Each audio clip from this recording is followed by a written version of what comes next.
Welcome, Dwarves and Elves, to episode 59 of Dion Rising. This right here is a Dungeons & Dragons 5th edition actual play campaign brought to you by the Knights of D20. Pew, pew, pew, pew. Hi guys, good to see y'all. I would like to pass the mic before we start to a friend of mine who DMs and players alike hate to see come into that D&D table because of his crazy brain. Bobby, do we have any announcements for tonight? We do. We have one quick announcement, and that is that the Intelligence Mod Pod will be back tomorrow at 12 p.m. Eastern.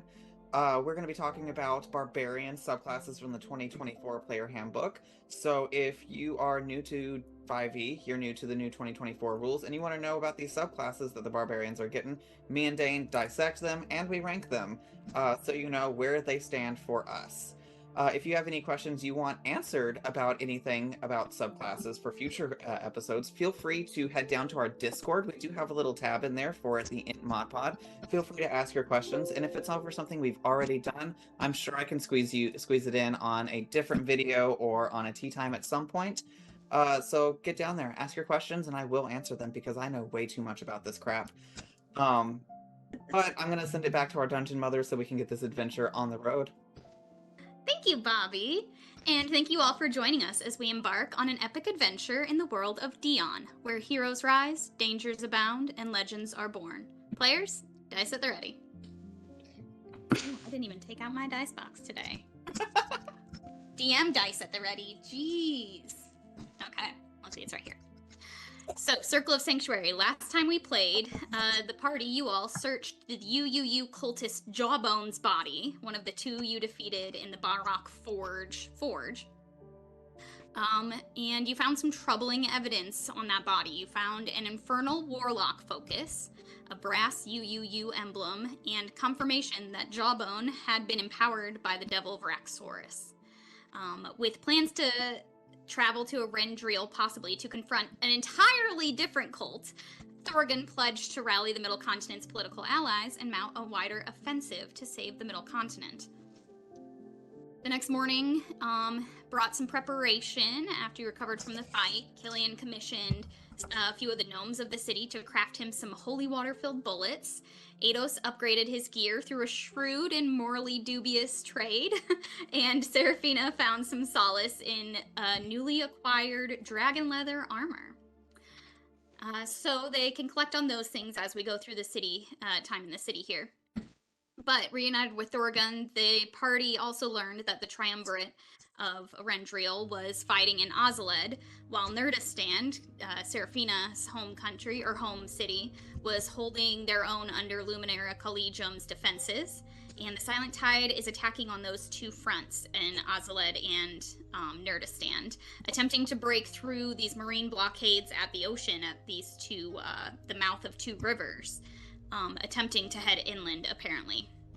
And using a map provided by Thorgan, they deduced that this Leviathan that the cult seems to be trying to raise has some seals hidden away, and very likely at Lake Kizdinar, which is like a spring-fed lake of a rather small size, predating the Dionic Wars. So with the war assembly looming the next morning, Urbessa sent the Gnomish Latchkey Collective and Ados into a time chamber to do a little preparation for what's going to come next. So, we're going to gather back up together the next morning. As per usual, Marway, how do you sleep the night before? Tell me a little bit about your night. Let me roll for it. Well, it is not a very good night of sleep for Marway. I would imagine that if Bula is awake at all while Marway is sleeping, the dark magic is strong. It probably smells bad. It probably looks bad. Because I got a 2. Woof. Alright. So, Marway, I don't know if he wakes more as so much that he regains full consciousness after a tossing and turning fretful and fitful night of sleep.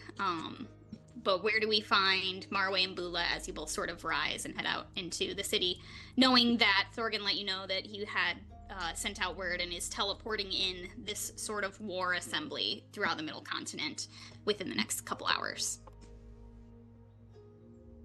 How would you two prepare for that in the morning? I think Maraway is very much like last time we saw him wake up, very like moving slow, not really getting up before the sun comes up. And I don't even think his staff is in Bula's bag. I think he is at this point having to use it just to walk.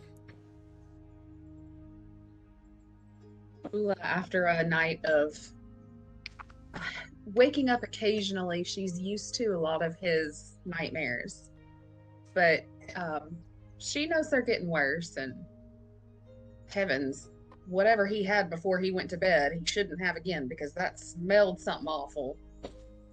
And she sees that he's moving a little slower, and so she kind of pulls back to match pace with him a little bit.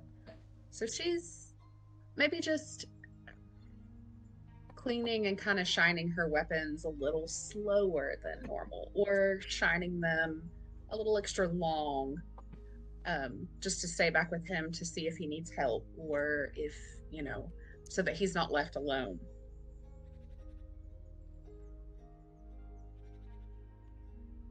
Okay.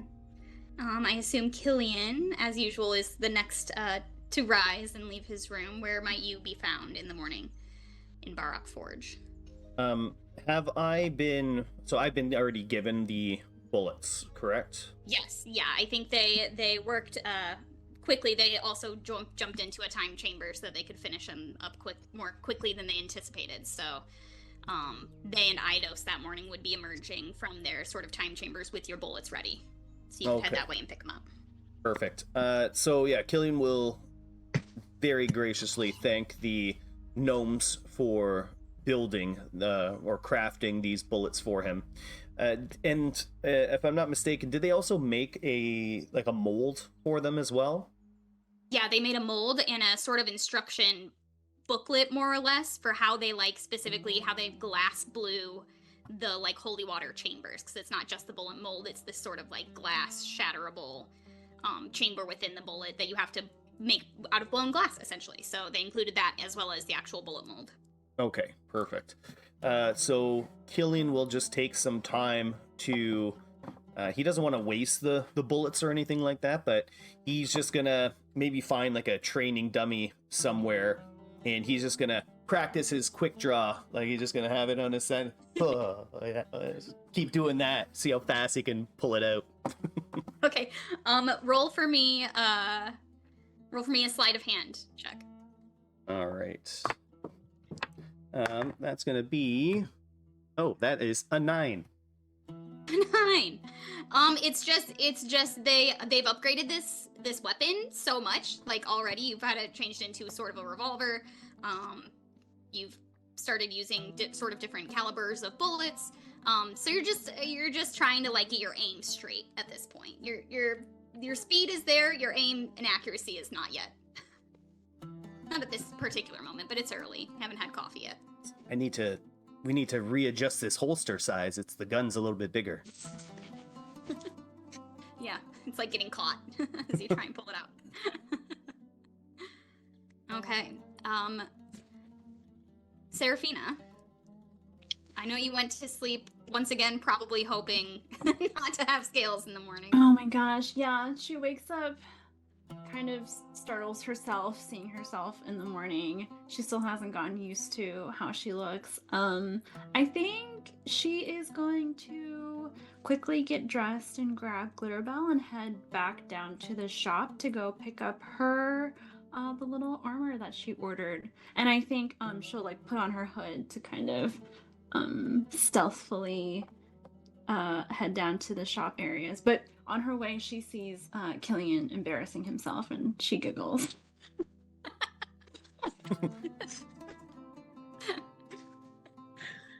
Okay, beautiful. Yeah, and you are able to pick up that sort of corseted dragon leather armor for yourself and don it. And last but not least, Eidos, you come out of a time chamber. You have had a couple long rests in here, more than everybody else had overnight, for sure, more than Maraway's had. But you've also had days to work in here. What have you accomplished? What have you been working on? I think that he comes out of the chamber. You say it's been 3 days? Is that what Essentially, yeah. For you, it's been 3 days. For everybody else, it's been overnight. I think he comes out of the chamber fully expecting people to be gathered around to watch him do so, and he's got like his jacket over his sleeveless tunic. He had a sleeveless tunic on. He just took the shirt off from under it so that his arms would show through because he's been working out while he's in here. And yeah, you can't notice the difference though. Yeah, so it turned out that he spent like the first 6 hours learning how to do teleportation circles. And then he realized that he had 2.5 more days to spend, so he just kind of did 12 push-ups, and now he thinks that he's got the best of both worlds. So, yeah, Eidos can now cast teleportation circle and do 14 push-ups. Okay, Cool. Incredible. Yeah. That's 6 more push-ups than you were able to do before. I've grown stronger. You think in your head you could probably give Killian a run for his money for sure. Oh, for sure. I'm convinced. I just choose not to because A, I don't feel like it. It sounds really tiring, and I don't want to embarrass him. For sure. Okay. You all, as you go about your mornings, you all do see, as you sort of like hang out around Thorgun's like hall, his chambers. He eventually, you see a bunch of the gnomes coming and going. Eventually Thorgun gets up and he says, I was just on my way to address the first arrivals in the teleportation chambers, so I'll be going to do that, but you are all welcome to wait within my hall. That's where we'll be doing the first war council, around my map table. Who is the first delegation to arrive? I believe it's the Republic Council from Lena Mirna, but everybody else are soon to arrive shortly after. But Urbessa just sent me a message that the Lena Mirna Council has arrived. Well then I suppose we'll await everyone in your chambers then. And you see he's a little bit more decked out in some of his like more finery, as much as a giant has ever looked fine and noble. He certainly does. He looks like he knows how to clean up, even though it's not something that they need to use here very often, as they don't really host here ever. So he seems like very uncomfortable. He's like pulling at his like quilted tunic and like very uncomfortable as he walks across the hall to go greet these nobles. And you guys can head into the map room if you're ready.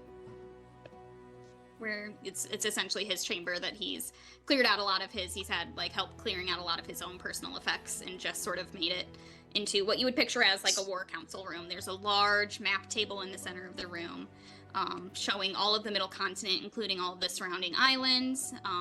It's got all the provinces and the sort of different states are divided up on the map in different colors. And you can see that they have in the overnight pretty much like painted in a more like topographical layout of the rivers, the 2 rivers that are under attack, as well as Lake Kistanar, so that you have a little bit more of an idea about the geography in the area looking at the map. And after just a bit of waiting, Urbessa Coppergleam herself, the gnome, comes in and greets you all, and she says, Thorgun is not in the mood for the kind of politics that are already happening as people come through, so I hope you're all a little bit better at this sort of political machinations. We are not so well practiced in it here, but we will do our best. Eidos turns and looks Killian straight in the eyes. Well, hope you're ready. Me? You're the one with noble experience. Yes, but I wasn't never at the meetings, and he'll move to like slap you on the shoulder in like a kind of annoying tough guy way, but it doesn't feel any different than normal. That arm feels like 8 grams heavier. My word. I use the Imperial system. I'm assuming that's a lot, but thank you. Yeah, But for sure, the Oran Empire has an imperial system. It makes no sense. and is Seraphina still hiding herself? She has her Serafina, hood up. how are you presenting? She's there, but she has her hood up. She's kind of like... Her Right. hood is like fabulous. like everything else. I don't know how you so quickly got an outfit that matched what's going on with you, but it looks great. But I assume you're going to take a bit of a back seat to the conversations here. I mean, it is your homeland that's in jeopardy. I think I'm just going to use my influence from afar at this meeting. I mean, I think that'd be the stronger move. you're Seraphina Blackthorn. I've heard you say it so many, many, many times. Your name carries weight. We need your influence here. Seraphina just like lowers her hood and kind of avoids the interaction. For the first time, Seraphina is a wallflower. Oh no. Or at least is pretending to be. A noble and two princes, and we're putting our faith in a paladin. I think you should make Bula do the talking. I think that in that case, negotiations will be very short. Okay, yeah, not much time passes after Irbessa comes in that you see the Republic Council led by Thorgun walk into the room. Those of you who would know a bit about the Republic Council probably would just be Seraphina for sure, just being a middle continent girly. Bula, you could maybe roll a history check if you think there's any chance you would know the politics of the other nations on your continent. You're also from the middle continent. You probably won't, but stop it. But let's And try anybody it. outside of that can roll a history check as well, just to see if you might know anything, just through your studies or travels. Can I 15. can I just be next to Seraphina and be like whispering to her, "Who's that? Who's that? Who's that? Who's that?" What was your roll, Robin? 15. 15, Eidos? 22. 15 and 22. Okay, cool. Yeah, so I think all three of you would be able to, at least through like hearsay, these are pretty famous people, and Lena Mirna is a big wheeler and dealer on the Middle Continent. They are as important as Erentriel as far as trade goes, and they have a very long and like wonderfully like medieval heroic history. So you see some of the Republic Council. It would appear not everybody is there, because the Republic Council is a group of 8 to 10 people at any given time, and 4 follow Thorgun into the room. Those of you who know who's who would know that you see an older woman, silver, sort of white-haired, still pretty, but like very buxom. She's definitely like eating good where she's from. That's Countess Serena Veneer. You see Countess Serena Veneer. She's of Tuzenkin, which is the city in which you all met. She's one of the countesses who sort of holds court there.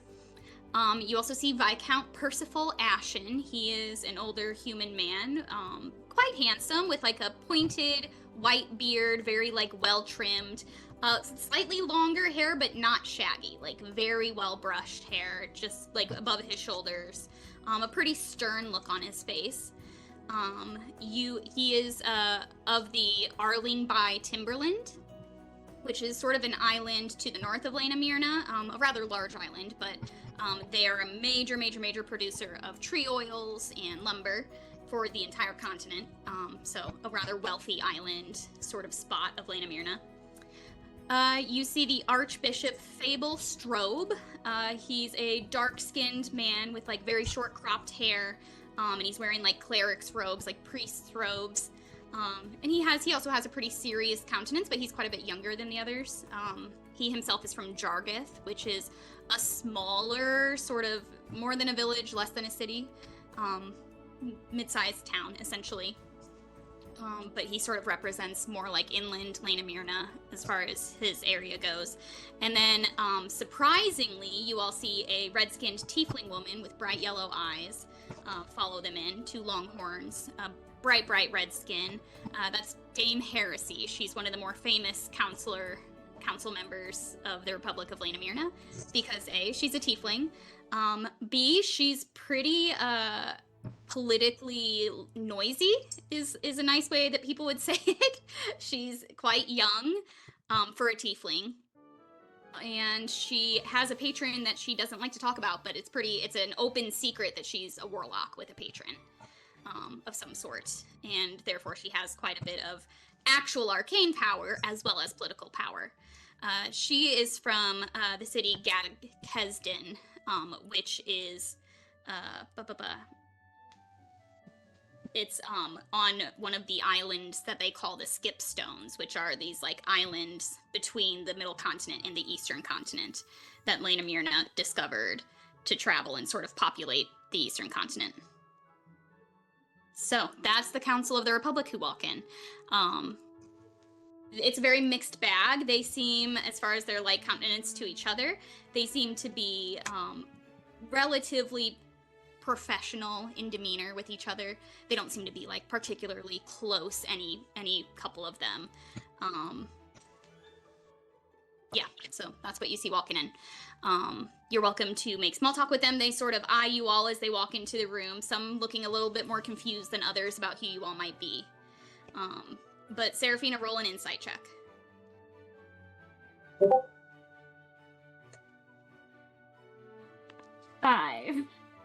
Five. Okay. Can I use my you think heroic inspiration? you can? Yeah, you can. Okay, let's see. Use that inspiration point you got from that last fight. Ooh, 19. Ooh. 19, way better. Okay. Where you would have just seen the Countess Serena giving you a strange look, you remember in this moment, you've definitely met her at some party or other, this woman from Tuzankin. And she smiles pretty broadly at you, and with that 19, like, it seems friendly, but she sort of like notes your appearance, but smiles at you. She seems to recognize you regardless of the scales. Oh my gosh. I think as people are coming in, since Killian is asking about them, Seraphina, like, as each person kind of comes into the room, Seraphina is gonna whisper just petty, unfounded gossip that she's heard about all these people. For like, sure. Has it, her ring is made of paste. Like, just completely useless information. That makes so much sense. And she goes out in public with it? Oh my gosh. No. Disgusting. How bold of her. Okay. Over time, more people filter in as more groups of politicians and leaders enter the War Council room. You see the next group to arrive are the delegation of Thrasnulum, the Dwarven country. You see, I think Bula would be the first to recognize them, as she is not necessarily... Are you from Thrasnulum? I can't remember. You are, yeah, you're from Thrasnulum. And so you would immediately note that they sent not counselors, not some of their lesser politicians, but the Patriarch and the Matriarch themselves. So you see Patriarch Domrolin Amber Brewer and Matriarch Thorsetta Hammergrip. They both walk into the room, and you see the Matriarch Thorsetta has her like famed giant war hammer with like a big spiked point on one end and a big flat hammer head on the other, strung across her back. She is a famed, not so much a warrior because they're not warfaring people, but she loves to battle, and she's hot as hell for a dwarf. She has got like fire red hair, like fire engine red hair naturally. She's got her bosom all corseted up looking fly with like a big like keyhole showing off her cleavage. She is young-ish, like maybe like mid-40s. But she is a good-looking mom. You know that she has like 15 kids with the Patriarch. And she's loving it. She is a hot mom for sure. And you see her husband, the Patriarch Domrolin. He is also quite handsome. He is very dark-haired with like a salt and pepper beard, quite finely kept. They don't appear to look like you would picture like dwarves with like the long bearded braids and like very like drunken. They are very buttoned up and like standing tall for dwarves. as they walk into the room. But they both have like pretty warm demeanors. You can see Demrolin's like glass eye sort of like zips around the room, taking in the scenery. And they sort of make note of Yubula as just being a half-orc in the room, but they also make note of the drow and the satyr. and they sort of skim the room that way, and they greet the council from Lena Myrna warmly as trade partners. They seem to be quite familiar with this small group of counselors. The next group to arrive, we have the Urkaliert delegation. So these are all burgomasters, those of you who are in the know. Urkaliert is like a sort of group of city-states. So their leaders aren't so much like a central federal government kind of thing. It's more just whoever is the leader of each of these like trade cities. And only some of them came as well. You know, there's a leader for every city, so when they have to make like nationwide decisions, it's a mess. It's not like very easy politically as a group. But three of these city leaders came. So you've got Burgomaster Ranulphus Frank, a human man. He is as plain a human man as you can be. He's got like the most middle tone brown skin. He's like handsome enough. He's got like shiny, dark, shoulder length, wavy hair. He's wearing like almost like a bard's get up. Like it's very gaudy blue and red. And he seems quite like boisterous as he walks in. A little bit drunken, maybe, possibly this early in the morning. Behind him, you see a little like humanoid mouse person. Smaller than your usual person, maybe coming up to like thigh height. This like cute little like almost like not even a mouse, like almost hamster-y, like quite orange fur with a little white snoot. Long whiskers that are twitching, ears that are twitching around the room as they walk in. This is Burgomaster Pog Job, otherwise known as PJ. And then the third Burgomaster, quite a beautiful half-elf woman with this almost like traveler garb. Like she's got like a leather sort of corseted dress on over a very plain white tunic, but she also has these big medallioned necklace and earrings on. And that is Burgomaster Bathsheba Aileen. So they all walk in and take in the view, but they all kind of keep to themselves a little bit more than the other two did. They don't necessarily go and like make friendly small talk right away, as they sort of note that Thrasnulam and Lena Myrna are sort of communicating amongst each other. Next you see a frightening, very sexy woman walk in. She is, if a witch was an evil sorceress, but also the most beautiful evil sorceress in the room. She's got like long dark hair that hangs like bangs that hang down over her eyes very straight, and the rest of her hair is piled up in this giant knot that's got like is like secured with like just straight up twigs. She's wearing like almost no shirt. It's just like this like strap of maroon fabric over her sensitive bits, barely covering her breasts. And this like very beautiful metal sort of like collar type thing going on, and these like long sort of witchy skirts. And she seems to have like a staff of some kind on her back. I don't think any of you would recognize her, but Thorgan announces her as Baba Morosa of Kibble and Undular. She seems to be the only delegate from that area, which are two different sort of like very like wetland and or swamp nations on the coast. What was that area again? Sorry. Kibble and Undular. It's on the coast, on like they're sort of two different areas. So they're both on the bay. If you're looking at the map, it's like to the right of Arendriel is Kibble, and then north of it is Undular. Thought you were joking at first, like, oh, I can't believe she's wearing that. Where is she from? Is she single? Where is she from? They're weird. Oh, man. Who's that? What a strange culture. We should go check out this culture. When's the next boat? She is like, she gives Marway a run for his money on being like the hag in the room. Very witchy. think And Monolith she has absolutely no weird feelings about her because where he's from, nudity just it doesn't mean anything. I think Yeah, he's just yeah. like good for her. And she walks in and like goes directly to like the darkest corner of the room and just like smokes a pipe, like a very long pipe, and sort of watches and listens. Finally, you see, are we missing anybody? Nope, I think that's everybody, actually. She's the last to arrive. So, once everybody is there, Thorgan goes and closes the large doors. You can see he's called in one other, like a hill giant, basically. Seems to be like his steward or something.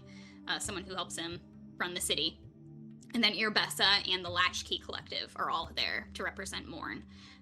They don't really do politics, so these two look like equally uncomfortable, and they just sort of stare at each other, this little gnome and this giant, stare at each other like, you start, no, you start. And they just look so uncomfortable, and the room is like quiet for 3 beats too long, and someone like, like coughs awkwardly.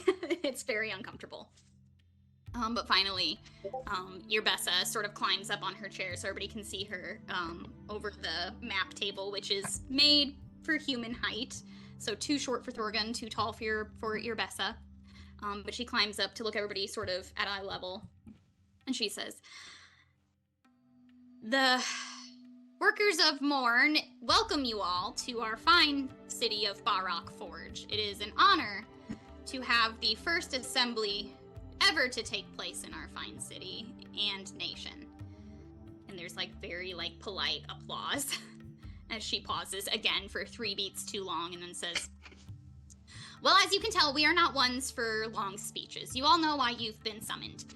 There is an attack on Nurdistand, and as you can see, the delegation of Nurdistand was not able to even get out of their city long enough to come to this council. So we will have to, as their neighbors and allies, speak for them, unfortunately, and try to see what we can do to rally and help. There is a complicated matter at hand that not only would affect Nurdistand, but could affect the entirety of our great continent and all of our alliances. As you know, we tend to stay neutral in times of conflict, but we don't have much reason to have to address conflict in our continent, so here we are." She looks like very nervous for a second around the room. She's clearly not used to public speaking in any way that's not like a lecture about how to build some sort of clockwork device. She goes, "Well, these heroes, fought this particular cult in Nurdistand before, is that correct?" Sort of looks at you all. Yes, that is correct.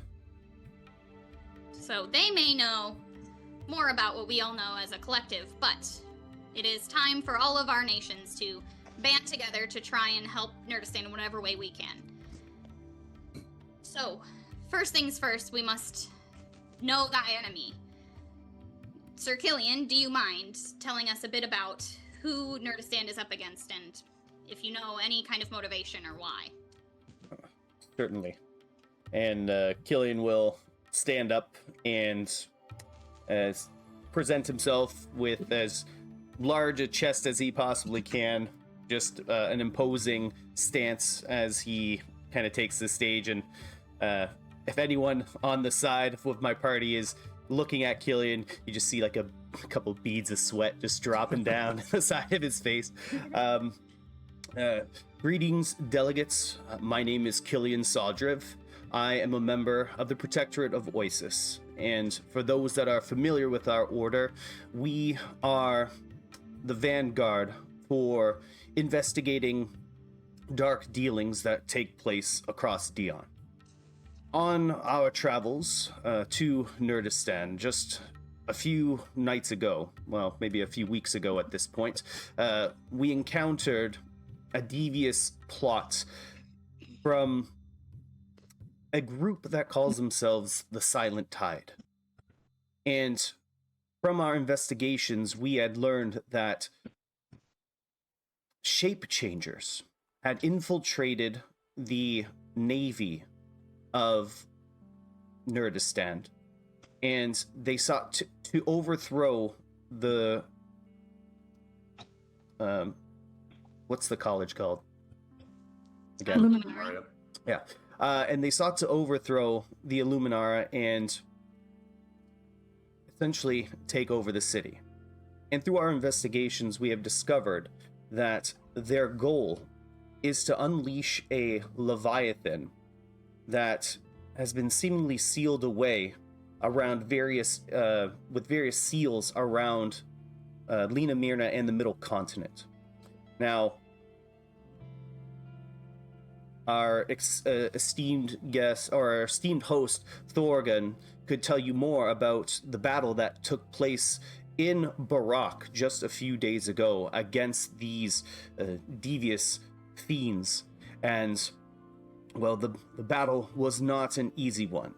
These silent tide cultists possess quite a deal of power.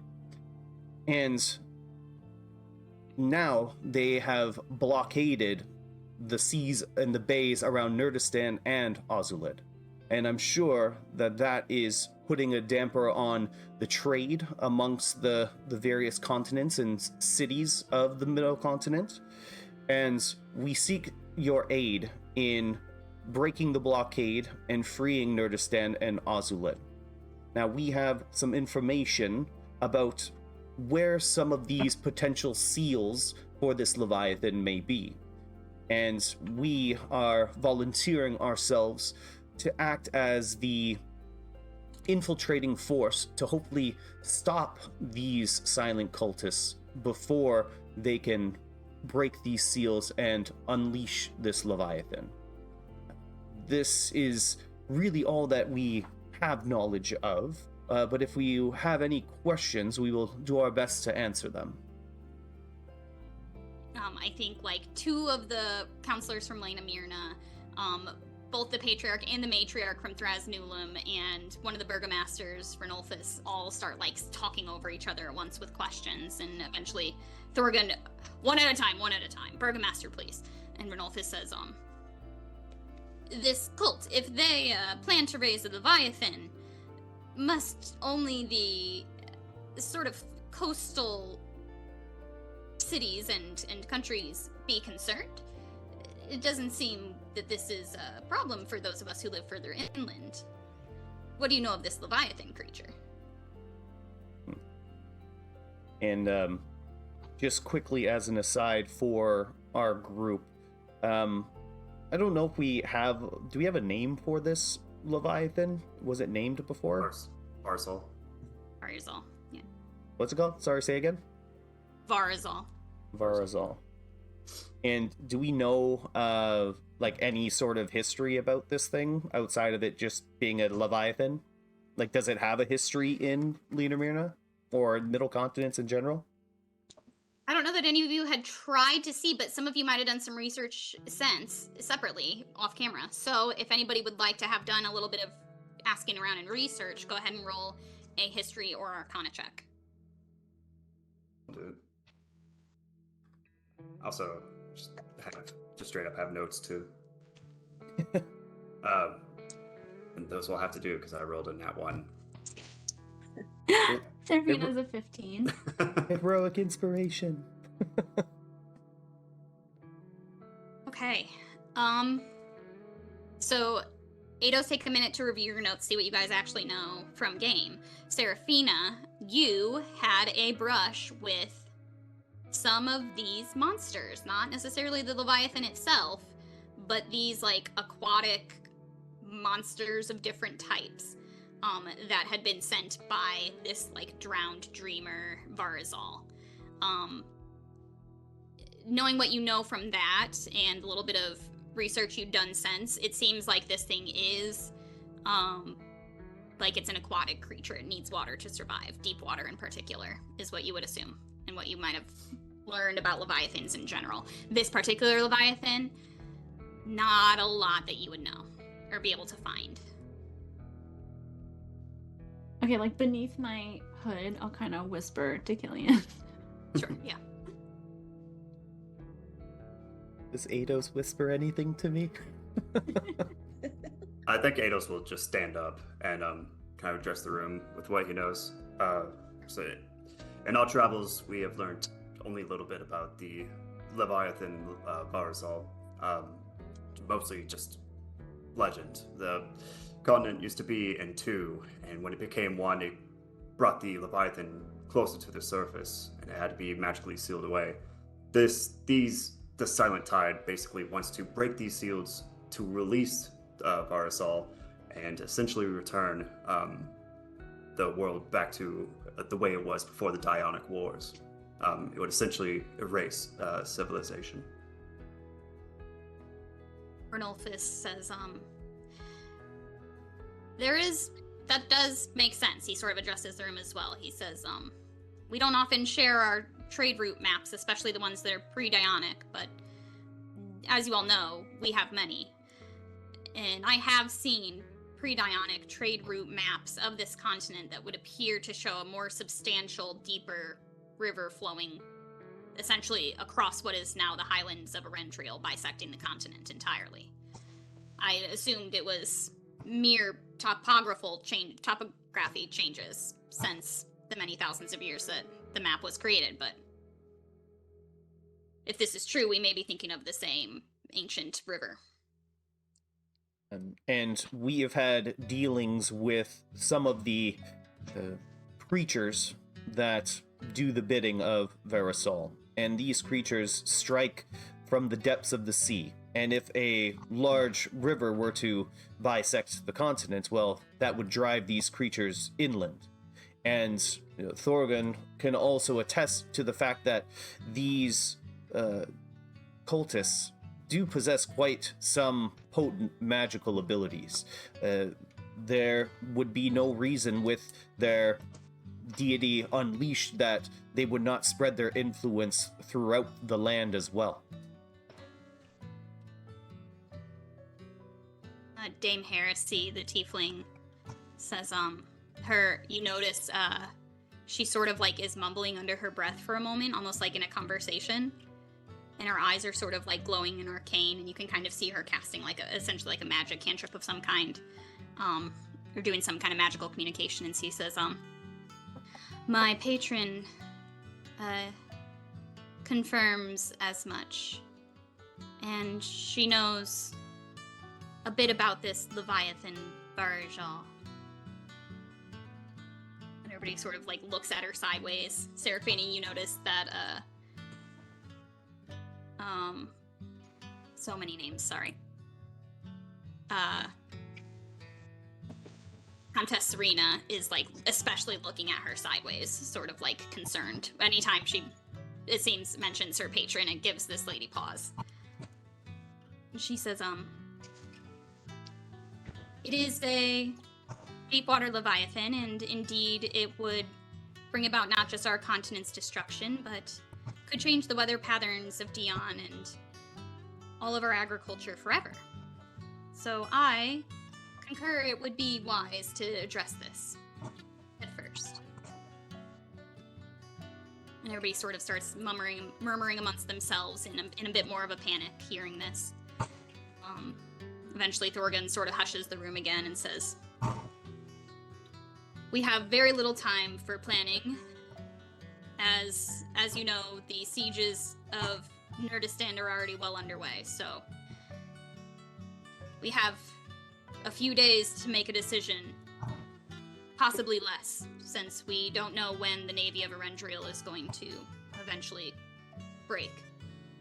It seems more and more, from what our reports are saying, more and more attacks are coming from the ocean, not just of these cultists, but of perhaps these sea creatures that you all have seen before. Therefore, it is imperative that we give them our support in any way we can. And you hear a bit more murmuring and some dissent and some agreeing. And eventually, Burgomaster Bathsheba says, would it not be more wise for us to perhaps directly attack this Leviathan, as opposed to trying to stop these sieges in Erentriel? If we were to, I don't know, summon up the thing and bring it into a controlled battleground and have a trap set for it, if this thing is merely being held away by some old ancient seals inland, then is it not more wise to deal with the problem at the source as opposed to just putting a band-aid on it, for instance? You see, Dame Heresy sort of like nods excitedly, a little bit like bloodthirst in her eyes. Well, I do understand that sentiment, and in parts I do agree with you. It is best to eliminate potential threats before they happen.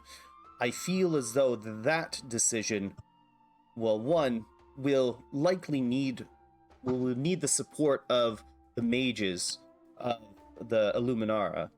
They have vast texts of knowledge of magical incantations and things of that nature that could help in this endeavor. And if this decision to unbind the Leviathan and slay it is one that you wish to pursue, I would imagine that it would be best to have control of the situation yourself by eliminating a group that intends to unleash them. So take out this group first, and then you are left with the decision to deal with the Leviathan as you all deem fit. But best to have control of your own timeline rather than be rushed and unprepared. See, about half the room nods in agreement. Half the room seems either discontent or are keeping their cards close to their chest with this plan. The two dwarves of Thrasnulum look at each other and sort of whisper amongst themselves and says, Thrasnulum is one of the largest nations on the Middle Continent, and as such, we will happily offer our aid to our neighbors and allies in Rendriel, and of course for the rest of the continent's well-being. That being said, we have elite heavy infantry and siege gear to offer, but we would be hesitant to do so without a formal agreement to attack the Leviathan in the end, rather than temporarily fixing the seals and having to deal with it down the line. That may be an easier ask for those of you with a shorter lifespan, but for those of us who are longer lived, this is both a problem now, and we can foresee the problem it will be in the future. And his wife nods in agreement. They seem to be offering whatever help they can offer pretty easily, but he looks around the room as if he is determined to get these people to formally agree to continue this fight with them after the immediate threat passes. Lena Myrna seems split between the four of them. You can see the Archbishop Fable is playing his cards close to his chest. You can't really read in his expression what he agrees. He hasn't nodded or shook his head no to anything in particular. He's just listened quietly. Baba Morosa in the corner, if you look over at her, she seems to sort of stare at the delegation from Thrasnulum and was watching Killian most closely when he was talking about having to do things on your own timeline. So kind of hard to read her and what she's thinking. Dame Heresy is like already like looking at the map and being like, well, if we attack here, and like she seems to be like already in the mindset that she's going to be fighting this Leviathan.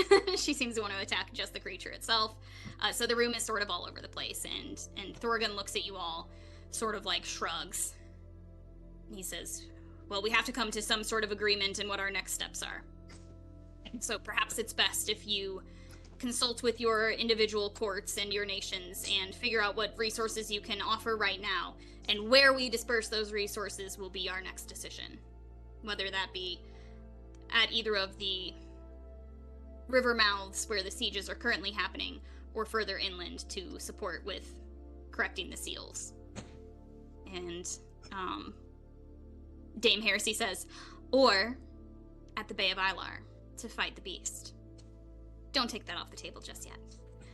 And everybody starts like sighing and like throwing their hands up, like we have to actually make a decision. We can't keep just like dreaming about all the different opportunities here. And so everybody starts sort of talking amongst their smaller groups about what sort of resources they have. And you have a moment of sort of like less formal conversation if you would like to take the time to figure out what resources are up for grabs and what everybody's thinking individually. You can do so, however, but it's going to be some like persuasion or deception checks. You're into some courtly intrigue here, and these are well-seasoned politicians. Oh. It's a good thing I sold my crown of persuasion yesterday. Yeah, you did. Oh, yep. So sad. But my pockets are heavy. Go ahead. Killian's just gonna kind of come down to all of you guys and just say, well, I think that went pretty good, all things considered. Yeah, it seems like we're gonna get some help, but I'll be honest, I did not foresee this fight against the Leviathan coming up. Thought that everybody would be against that. Didn't even consider it. Yeah, it does feel a little bit, I suppose, like delusions of grandeur, some may say. I don't exactly know how large a Leviathan is, but I would assume it is a deep sea creature, and quite hard to fight something deep in the ocean. Yeah, I would guess so. There's a reason we use its name as an adjective now. It's probably really fucking big. Maybe, even if we do decide to fight this thing, I would feel, I'm hesitant to do it without Nurdistan and Luminara having any say in it whatsoever. Mm-hmm. Perhaps we can talk to them a little bit more about, just promise a multi-phase plan. First, we get rid of the Silent Tide, and then we all gather and make a formal vote to decide if we want to fight an entire Leviathan. Yeah, I do feel as though they are putting the cart before the horse, so to speak. I think it, as you say, it is a better idea to first eliminate the Silent Tide as a threat completely, and then they could approach this on their own timeline, pool their resources, come up with a multi-level type plan to deal with this thing, rather than just rush into something quite unexpected. And, you two, pointing at Seraphina and Eidos, you two would know that I'm sure the Illuminara has many rich history textbooks about things like this, and for sure in Ozuled they would have some kind of information at the Grand Library there. It would behoove us to do as much research on this Leviathan as possible, see why they chose to put the seals in place in the first place. I'm sure that whoever put those seals there considered trying to fight it first, and there's a reason they didn't. Mm-hmm. To think that we're smarter than the people who trapped a Leviathan and won the Dionic Wars. I don't know if those are connected, but regardless, it's hubris. But maybe we can bend their ears.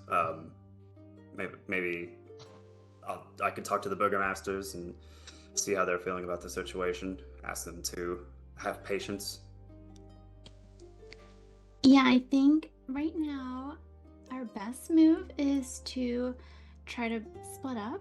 Maybe try to get some information. Get a read on the room. Most certainly. Mm-hmm. I can go and maybe speak with the Republic Council of Lidamirna, seeing as we have our title with Tuzankin. I'm sure that will give us a little bit of leeway in conversing with them. Who did you have a history with, Seraphina? Seraphina kind of like lowers her hood and she'll say, yeah, I think I know some people from the Republic Council, but I think I'm going to avoid them during this meeting. I'm gonna go chat with that lady in the corner, Baba Marosa. She kind of like hides. Okay, you're gonna go talk to the last person I expected Seraphina to talk to. Wonderful. I love when y'all do that. Okay, who is everybody else splitting off to? I think when Seraphina walks away towards Baba Marosa, there's a moment where Eidos is like, it's kind of, hoping that he would be able to talk to the sexy witch, but and he looks at the hamster guy across the room. Wait, is that the one that? Yeah. He's one of Yeah, he's those from delegates. Acalier. Yep. Okay, I tried way too hard on that. I can speak to the Acaliotians. Alrighty. And then Killian will just kind of look over to Bula and Marway. Marway, you look just terrible. There's the bags under your eyes are huge today. Are you okay? The better to carry more things with, I guess. Feel like Benji is like has like his arm linked with you, and you're like fully leaning on him for support.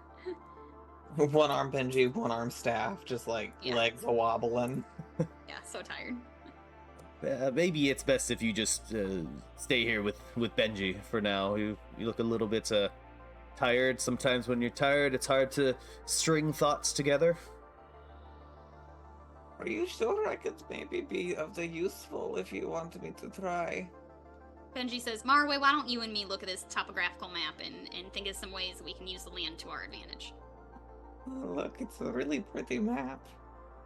It is, isn't it? He sort of guides you back over to the table and sits you down. Dang, kind of want to see a philosophical and political argument between an exhausted Marway and this hamster guy. Session's not over yet. And Bula, any leanings? Would you have any interest to Heck talk with yeah. anyone? I gotta go see a dwarf about that insane, awesome hammer. And did you see that thing? Yeah, that is quite impressive. It's insanely impressive. That's where I need to be right now. And she just kind of like pushes you out of the way a little bit and walks over there. As all of this is going on, I would love to send Eden with Bula and cast Bless on Bula, Eidos, and Killian, because I think Seraphina can handle herself better than the others. That's adding a D4 to one of their checks, right? Yes, to all of their checks. Nice, very cool. Before Killian walks away to talk to everybody, she's gonna lean in and ask if he can try to get more information about what the Countess knows. I think she might have recognized me. Can you see what's up with that? Real quick, I lied to all of you. It's only attacks and saving throws, so I guess I'm not doing that, and we're just gonna deal with the guidance. I'm still gonna waste the spell slot because I think Marway probably was too tired to remember that it didn't help. Seraphina, what do you think she would know? I don't know, but somehow she can still recognize me even though I look like this. Do you have magic to make yourself look different? I feel like people have already seen me. Do you know this Countess yourself, or does your family know her? Just what does Seraphina know about the Countess? Roll a history check.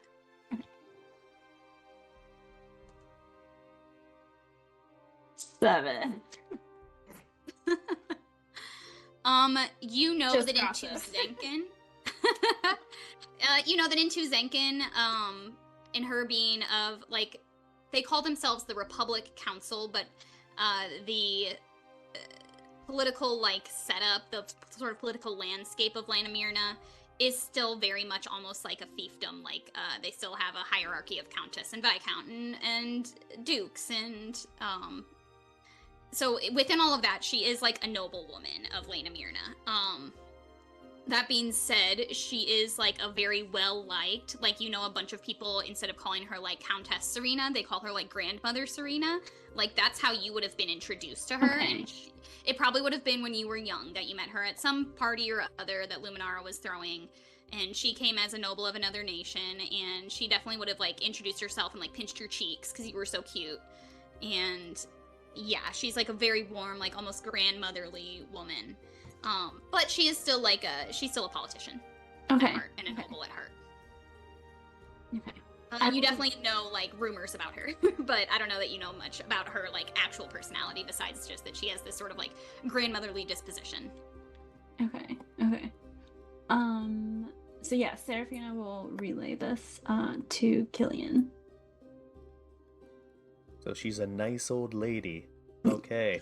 Suspicious. Had butterscotch in her purse. Killian Like, just I gonna... remember she had a sewing kit inside a cookie box.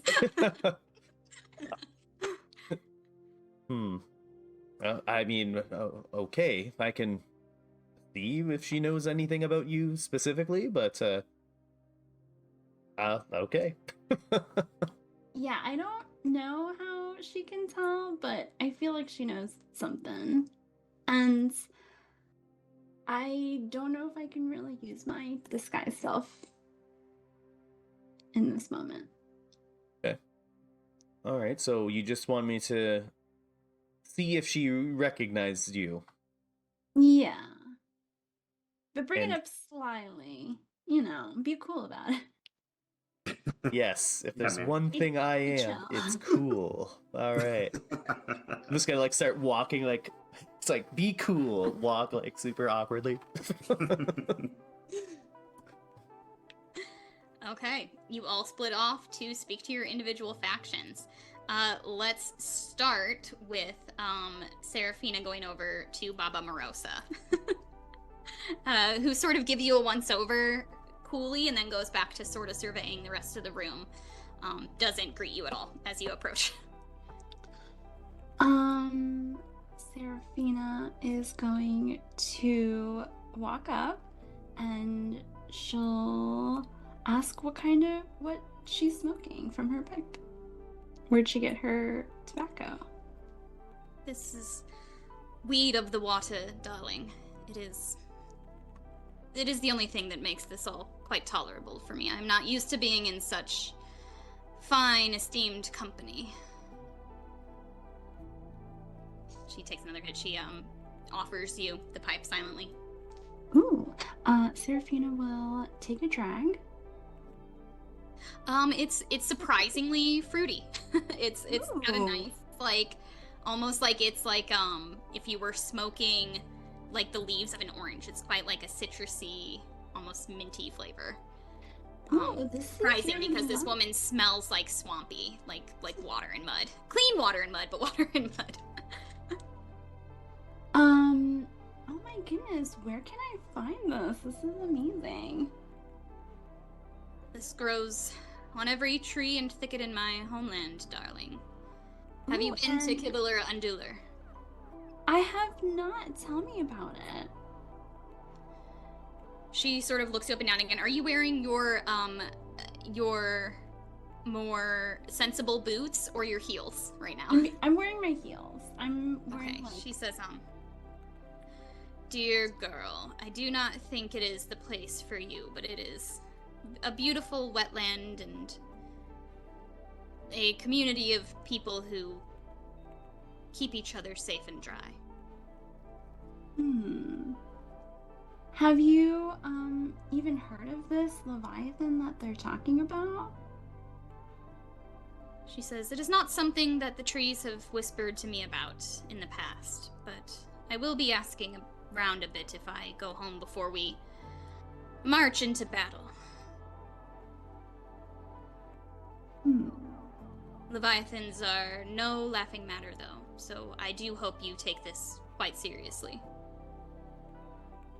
Yeah, from what little I know, seems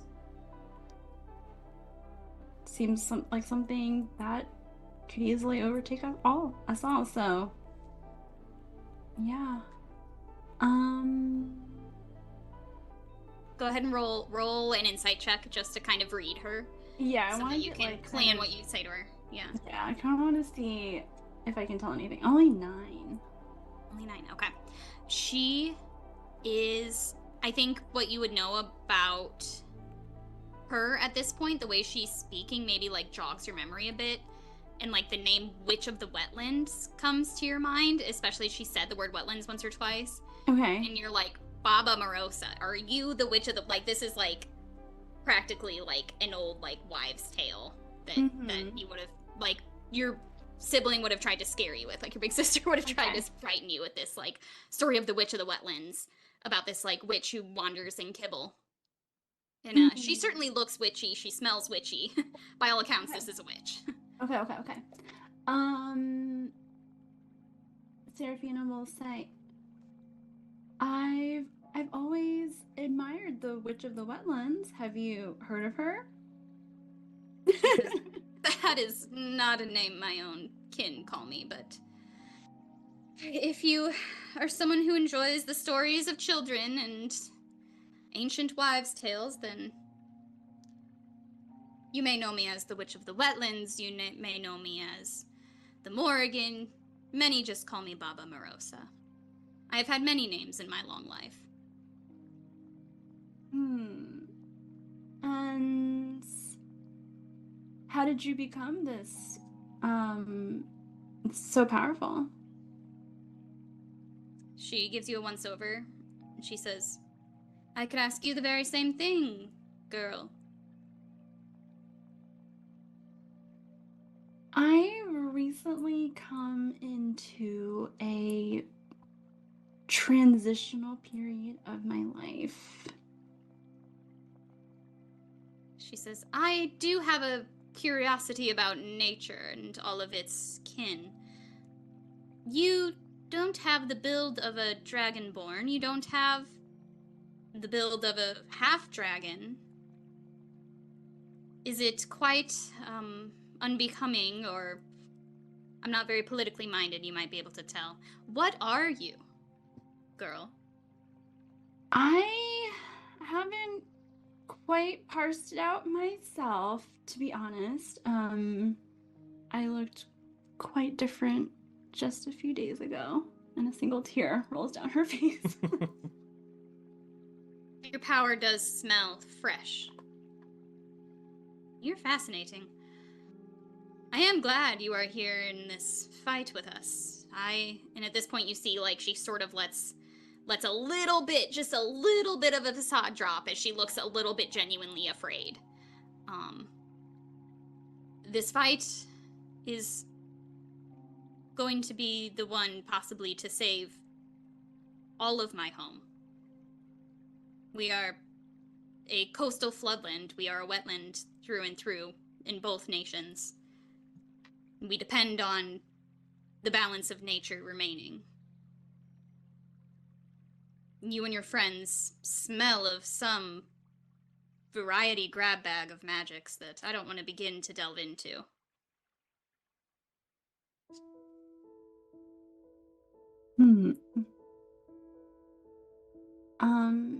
So do you have any advice for someone who has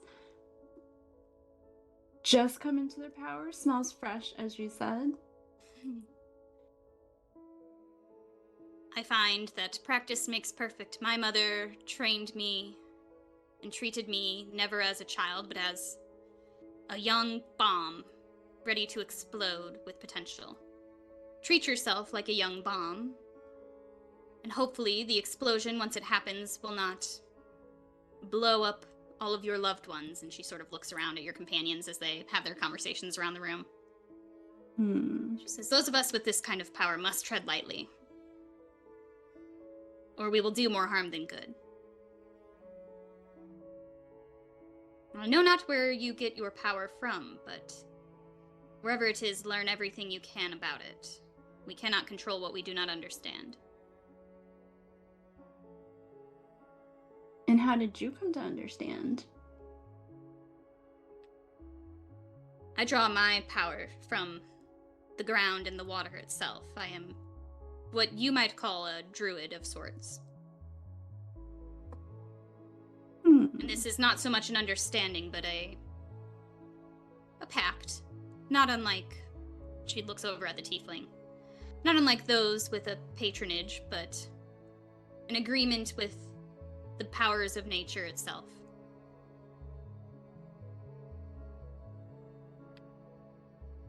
We all agree, and there's a give and take to all kinds of magic, whether that be arcane or druidic.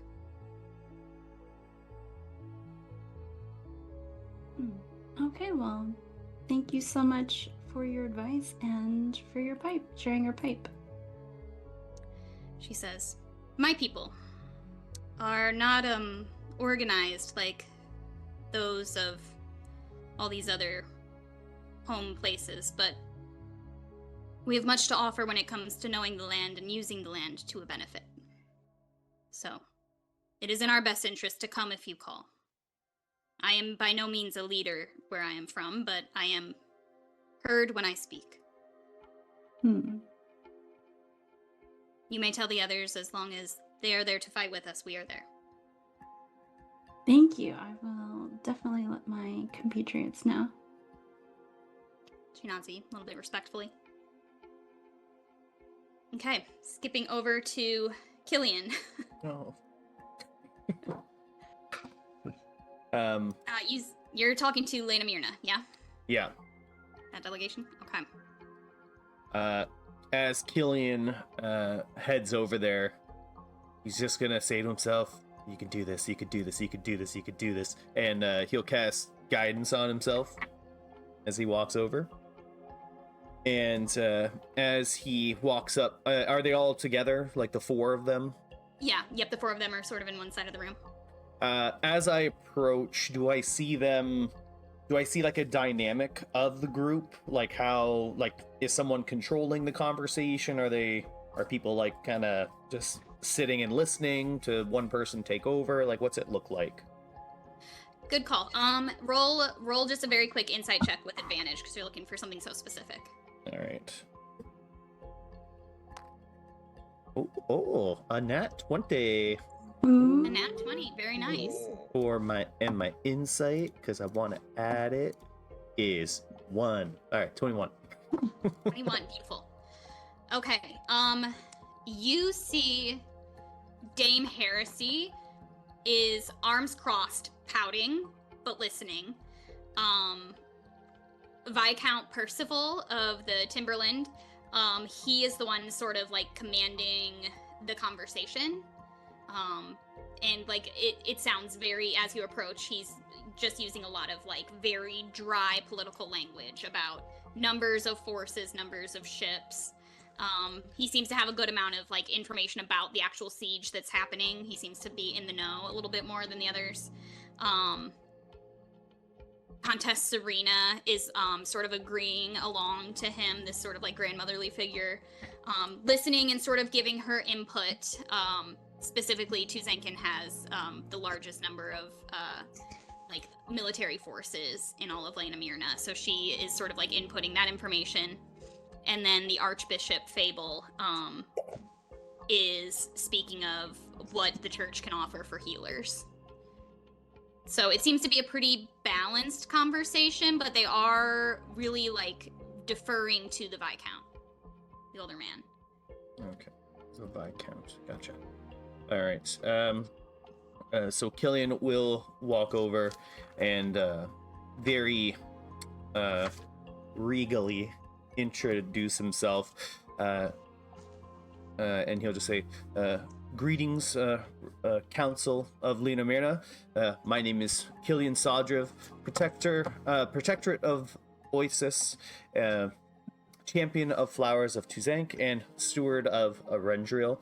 It is my pleasure to make your acquaintance. They all nod at you and sort of introduce themselves individually, all the names you heard before and where they're from.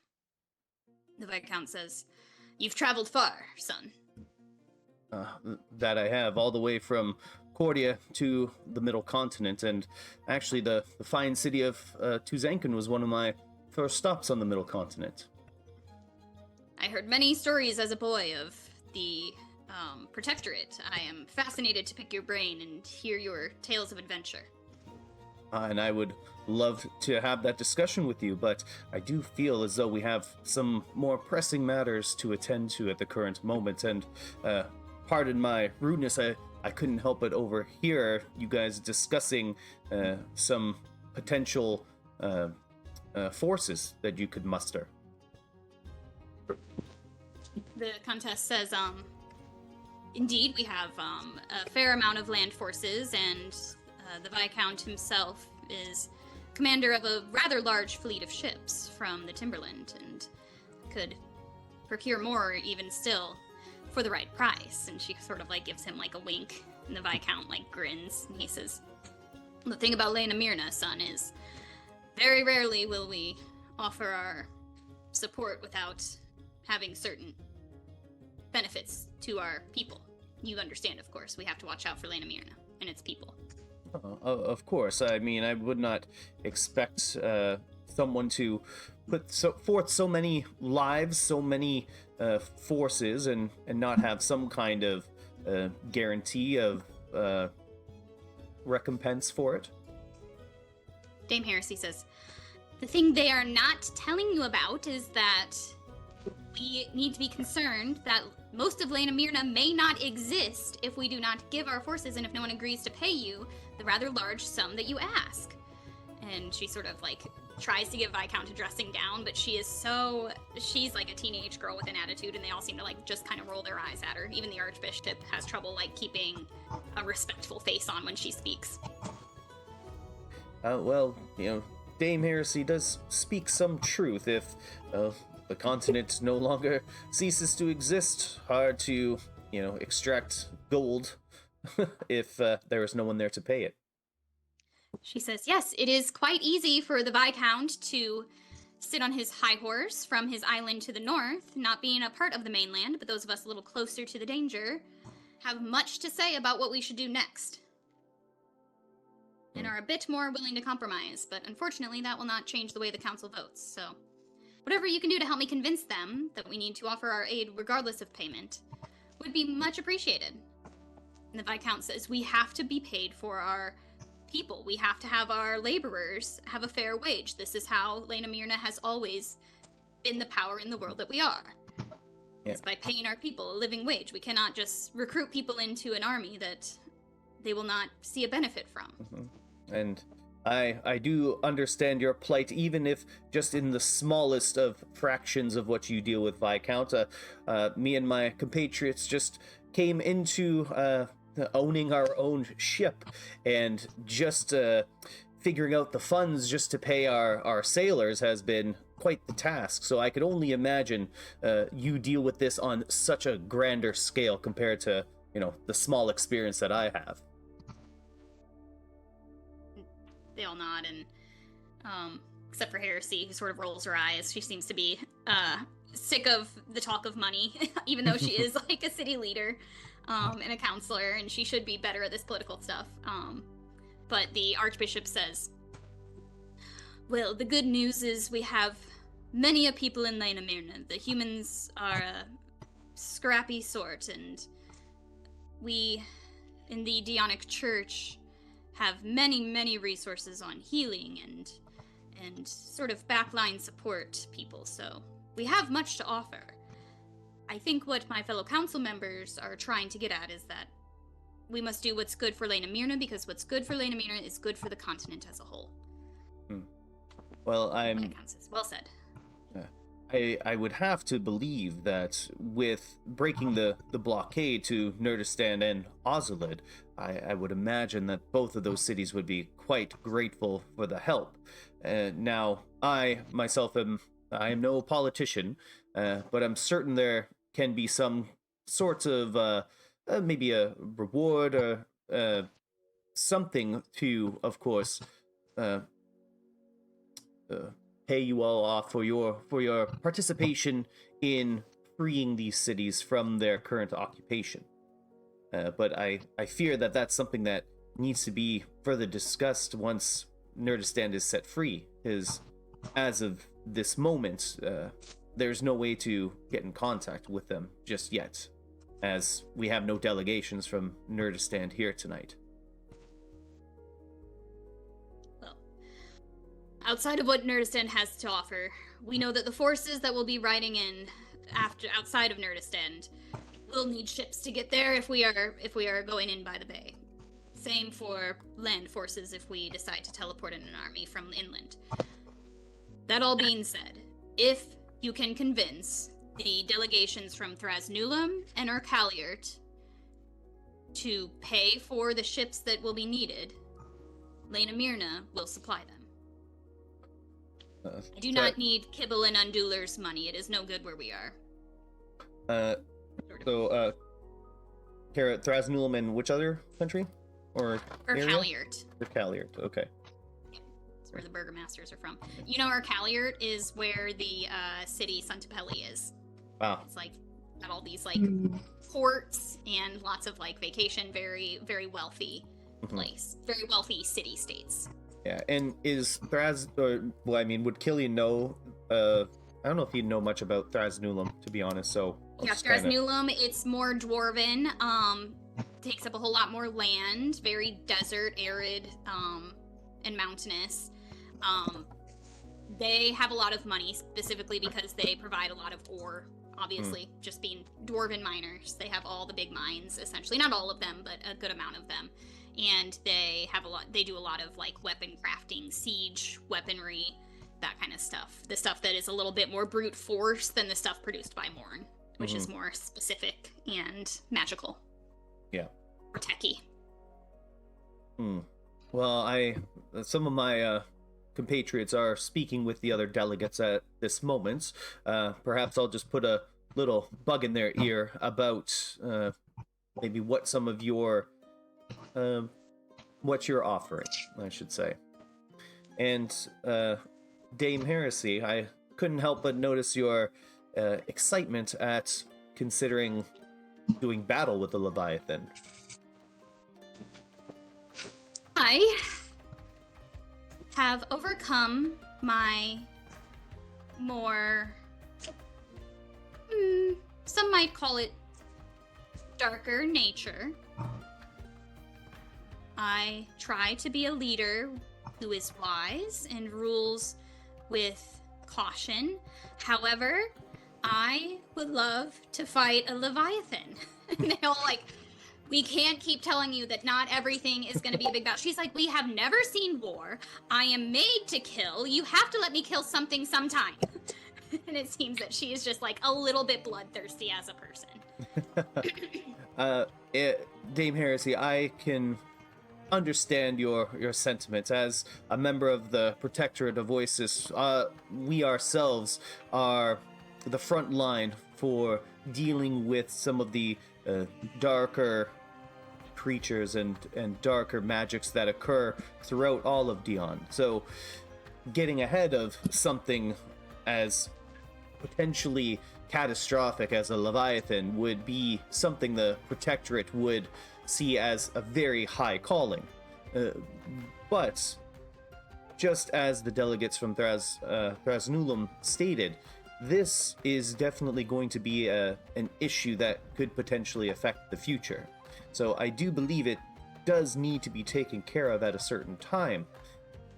But as I mentioned before when I was speaking with everyone, I do think it is best that we deal with the immediate threat at hand, and then you and the rest of the delegates can come up with a plan that, involves all of you to tackle this Leviathan and rid the Middle Continent and all of Dion of this potential threat from now until forever.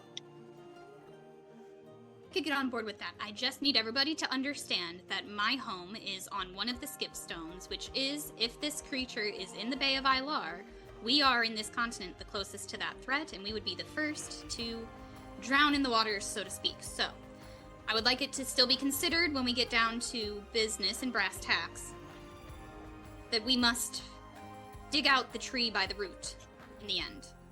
How we do that, I am open to negotiation. And prior to me coming over here, I was just talking to one of my companions that I'm certain, once the blockade from Ozuled and Nurdistan are lifted, I'm sure that they have some kind of history texts or something like that, especially in the Ozuled Grand Library, about this Leviathan, and maybe we can learn more about the seals, the magic that bind the creature, and potentially any type of weakness that the creature may have. An interesting idea. I'm not exactly the bookish sort, but the Viscount and Countess may have a bit more willingness to do that sort of background work. Sort of laughs at them. It's an old joke. Well, I've always found it best to be prepared when going up against the unknown, to be as best prepared as one can, at the very least. Rather not throw my life away for no reason when I could be doing so much more good when I'm alive. Sure, Monster Hunter. Fair enough. We're gonna flash sideways real fast over to Bula. You headed over to the Matriarch and the Patriarch of Thradsnulum, right? Yes. Now, would she recognizes them? Does she know their names? Yeah, I think for sure. They are like the two leaders. They're like essentially if there was a king and queen of Thradsnulum, that's not what they're called, but they are the king and queen. Okay. Tell me those real quick before we start. You've got Patriarch, Dom Roland, Amber Brewer, hyphen Hammergrip. He took her last name, hyphenated. Okay. And I'm going to put these in the chat for you, too. Okay, She great. is Matriarch Thorsetta Hammergrip, and they're going in the chat right now. And then for everybody, I put in the Discord channel names and places. I put a PDF with all of these people's names and where they're from, just so you have that. Okay, so you go over to those two. Yeah, you see the Matriarch. They're both like lounging in some chairs, sort of talking together about what they might plan. But they both, in the conversation before, seemed like ready to jump in, ready and willing, raring to go. Okay. So yeah, go ahead. So Bula comes up, and she comes up very boisterously. She's, Matriarch, Patriarch, it's so good to see you here. And can I see your hammer? I mean, I'm not going to touch it, but can I see it? Matriarch Thorsetta says, well, darling, this hammer is, listen, I'm not trying to be a little gauche here, but it might be a little bit above your pay grade. It's an old family relic, you see. I don't necessarily, I don't hand it off to just anybody off the street. Oh, no, I wasn't going to touch it. I just want to see it. Can you imagine in a battle with, I don't know, let's say, old people or a Leviathan even? Can you imagine what more than one of these things could do? She sort of smiles at you and says, did you ever hear the story about Herbahilda? Roll a history check for me. Oh, no, she did not. She rolled a 7. She says, well, you've got a Thradsnulum accent, darling. I just assumed you might have, but, Herbahilda, she's like one of our, dwarven goddesses. And you might have heard a tale or two as a kiddo about Herbahilda's hammer. You're looking at it, and, if anything can beat a Leviathan, I would say it's a dwarven goddess's hammer, wouldn't you? I'd say that's pretty dang close. And she just like rummages around in her bag, and she pulls out her big war axe that she uses all the time. And of course, it's not anything terribly special, other than her own emotional attachments to it. And she says, "This is what I got.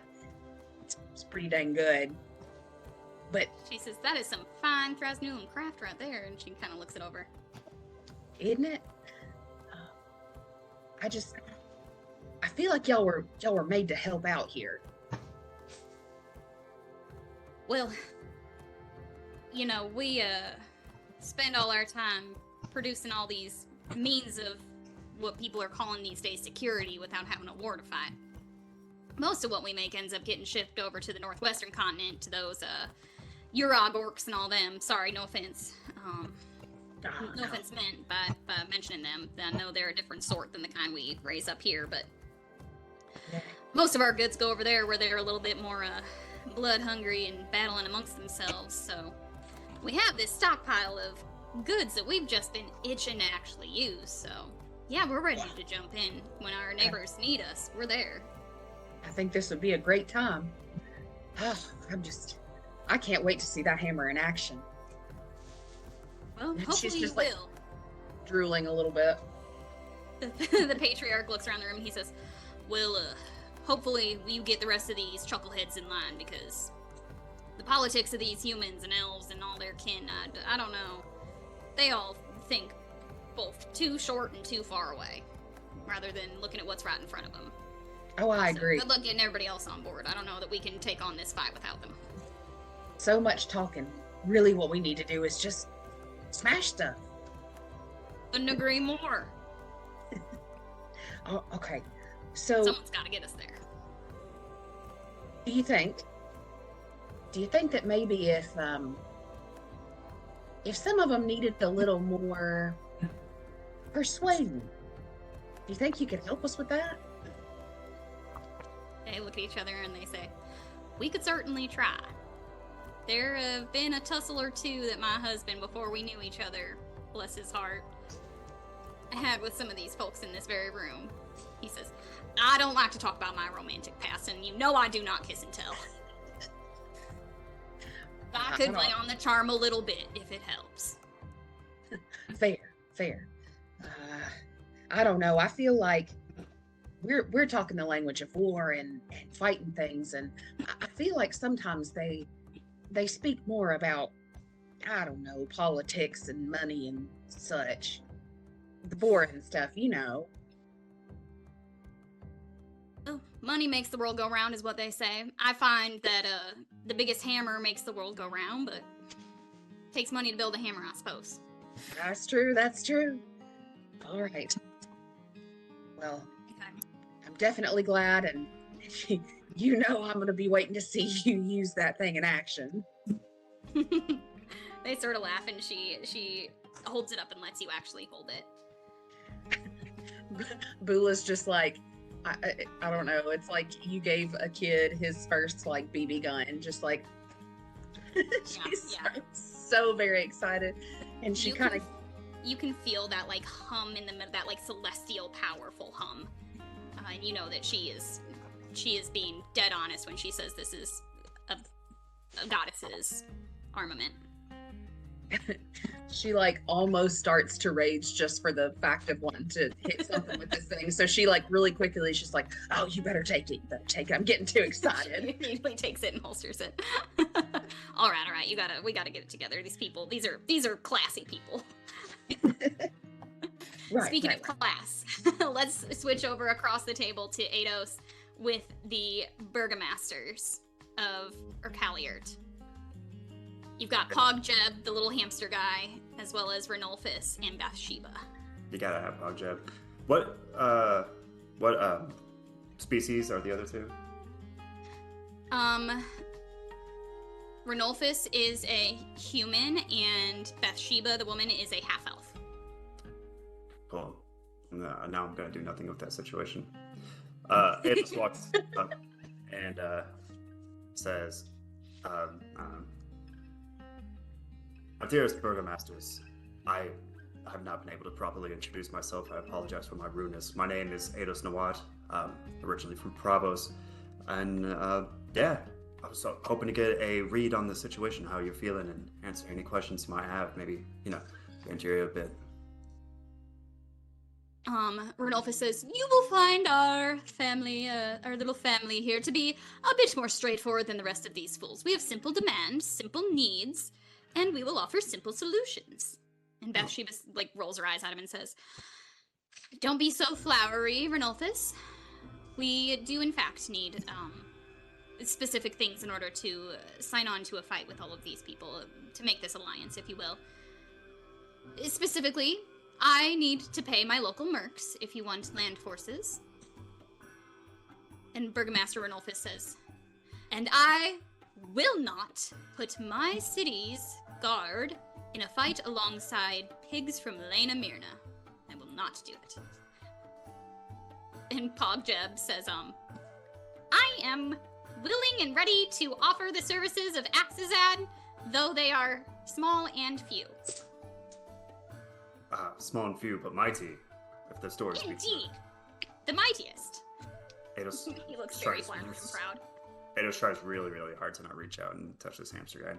He looks so soft. He looks so He's- soft. he's And like- he's just wearing like a cape and a little sword belt. Oh, Like the you can't say tiniest that. tiniest little fencing sword. No, that's Ados starts visibly sweating. Well, it's going to be hard to mount an offensive, a multinational offensive, against such a small area if you're unwilling to fight alongside 1/5 of it. Or, I'm no mathematician, but what's wrong with the Lenamirna pigs? He rolls his eyes. What's right with the Lanamirna pigs? Honestly, they think they are so high and mighty with all of their islands and trade and all their land. We have lost more land wars with them than any other nation has lost in the history of the Middle Continent. And he just sort of goes on and on. Obviously, just has like a bone to pick with this stronger, more populous nation. Is it popular and populous? Yes. Or just populous? Okay. Yeah. Well, what better way to gain ground against them, so to speak, than by showing them, one-upping them on the battlefield? If you were to shy away now, just because they were present, what would that make you and your people look like? I mean, the stories of your people's bravery goes far and wide, but why shy away from, bad neighbors? Roll a persuasion check. My circlet. This will determine whether he feels challenged in a good way or offended. Nice. Did you hear me backtracking? 14. 14. He says, Urkaliot has nothing to prove to those dogs. I will not fight alongside them. You send us to one location and them to another, or we will not fight at all. Oh yeah. Well, would you have a preference? I mean, there are two fronts to this fight. Two You rivers. allow us to choose over Lena Myrna. Interesting. Well, if I had to go and help any city in Arendriel, Ozuled is just fabulous. Those green roofs. This Oh time of my- year, it's beautiful. Absolutely. So send those dogs up to whatever that city is with the Collegium and give us the city with the real nightlife. Okay. Yes. I mean, that seems easy enough, right? We need to approach from two sides. You take one, and the pigs will take the other. I'm sure that they would be quite amenable to that, as long as we don't call them pigs to their faces, of course. And I would never. I have class. Burgermeister Ados. Bathsheba says, we do, though, need money to pay we don't really have a centralized army or land force or navy or anything of the sort. We have mercenaries who wander and keep the city safe, so we do require funds. oh, how much would that be? Whatever they are willing to offer is the amount of people that we will convince to come. The going rate is for battle, for actual siege. Well, she seems to be doing some very quick math in her head and says, typically it's a silver per soldier per day. Silver per soldier per day. These are mercenaries, my love. They spend their time sunning themselves in Suntapelli and catching petty thieves. If you want them to come and actually shed blood, that's another story entirely. You must pay them. What- Lena Myrna has more than enough funds in their coffers. Okay, all right. Perhaps I can go over and talk to them and ask how much funds they're willing to allocate to your mercenaries. You do that, as negotiating with those dogs is beneath all of us. She flips her hair. She seems to feel the same way as Renolfus. She's just a little bit more quiet about it. And with that, you see Thorgan looks around the room and says, "Well, delegation, it is about time we break for lunch. It has been some hours already, and we seem to have some ideas to sleep on and have enough time necessary to give you all to communicate with the other leaders from your nations if necessary, as we will reach out to the triumvirate of Arendriel themselves and see if we can get any word about the update.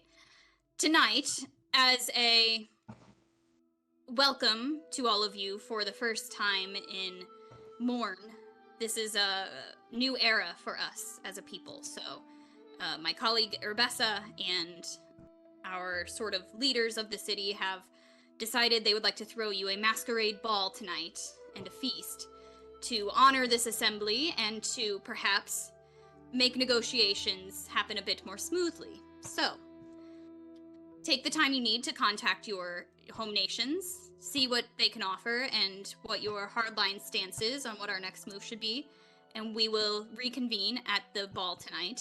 Tomorrow, first thing in the morning, we make a war plan. And he sort of sits back down to dismiss everybody. And with that, let's take a quick break. That was a lot of talking. Okay, we're going to come back in about 10 minutes. So be back here at 10:05 Eastern. No, sorry, 9:05 Eastern. Yeah, 9:05 Eastern. No. 10:05 Eastern. 9:05 Central. 10:05 Eastern. 10 past the hour. Yes. Come back at 10 past the hour. That'll do. We'll be back. Don't go anywhere.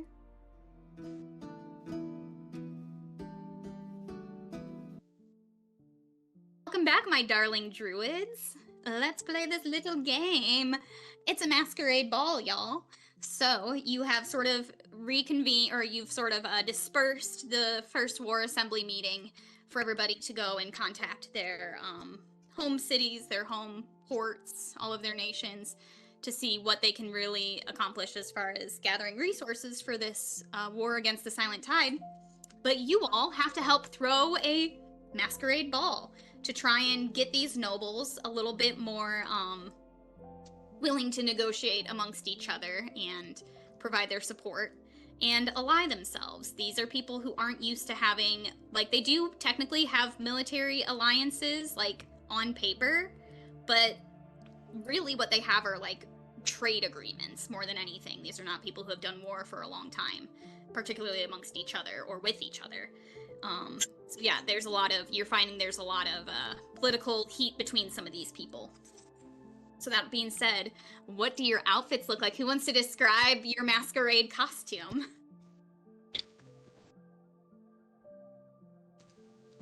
Do we have time to go shopping?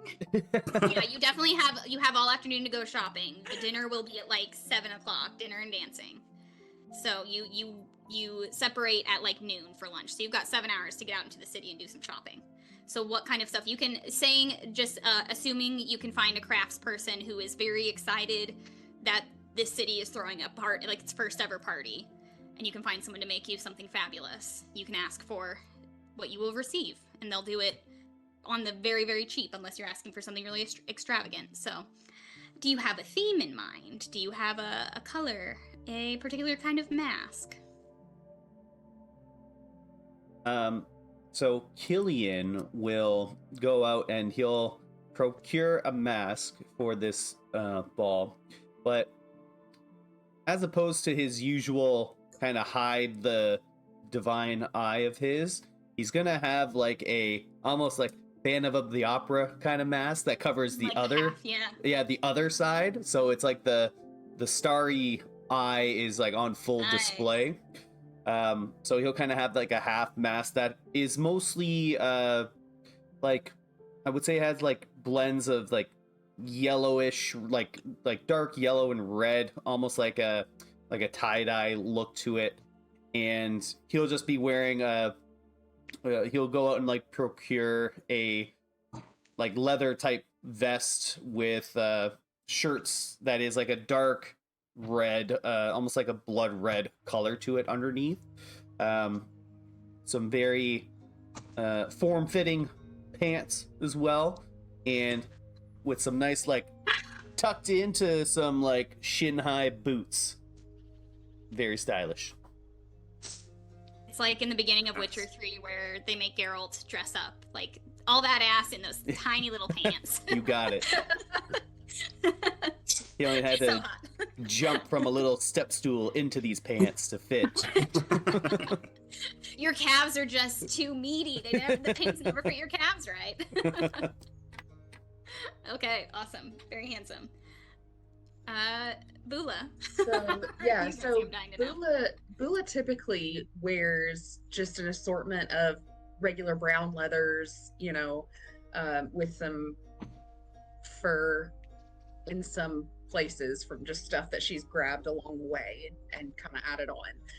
So she's gonna switch to solid black leather, of course, but she's gonna have, instead of form-fitting pants like she normally has on, they're going to be kind of bigger, wider leather pants that almost look like a skirt, but she can still kick ass if she needs to, without flashing the world her green bits. So, but instead of the places where there's fur, she's had them put these almost pieces of shiny, metallic, almost mirror-looking things. She wants to be as shiny and gorgeous as her favorite weapons. So she's just got these places that are mirrored, so they shine in the light when she turns and stuff. It's not quite glitter, it's a shine. And then her mask is going to be one that is just going to go across the eyes, but it's going to be a mirror effect as well. So it's almost unsettling when you look at her, you're almost seeing your reflection as well. And so you really can't see her face because you're distracted by seeing the reflection of everything around her. So it's like doubly hiding her. I love that. Oh, creative, fun. And the gnomes love it. They're like, this is so cool. She just feels like a big shiny weapon and she's so excited. Yeah. Like so many, like all these sharp mirrored edges. Beautiful. Okay. Eidos. I think Eidos is going to go for an owl theme. Ooh. Yeah, he's going to spend some time weaving some, not tufts, but like feathers into his hair and into his braids. He's going to have an owl mask. It's going to be one of those like really dainty ones that women wear in the Regency movies, and you're like, that's not hiding anything. Everybody knows who you are. It's like basically lace. Yeah, with a face like this, why would you want to hide it, right? So he's going to fashion that, and yeah, it's going to have like tufts of, I keep wanting to say for feathers around his like fancy capri pants, Regency pants, and it's cuffs, and yeah, and just going for an owl theme, hoping that it's going to make him look wiser than he is. I love it. Ooh, okay. Seraphina? Seraphina, for the past few days, she has been struggling with her new identity. So she's going to take this opportunity to hide behind a mask, but also step into some radical self-acceptance. And she is going to wear a dragon dominatrix costume like her summonses. And she's gonna have a little one for Glitterbell too.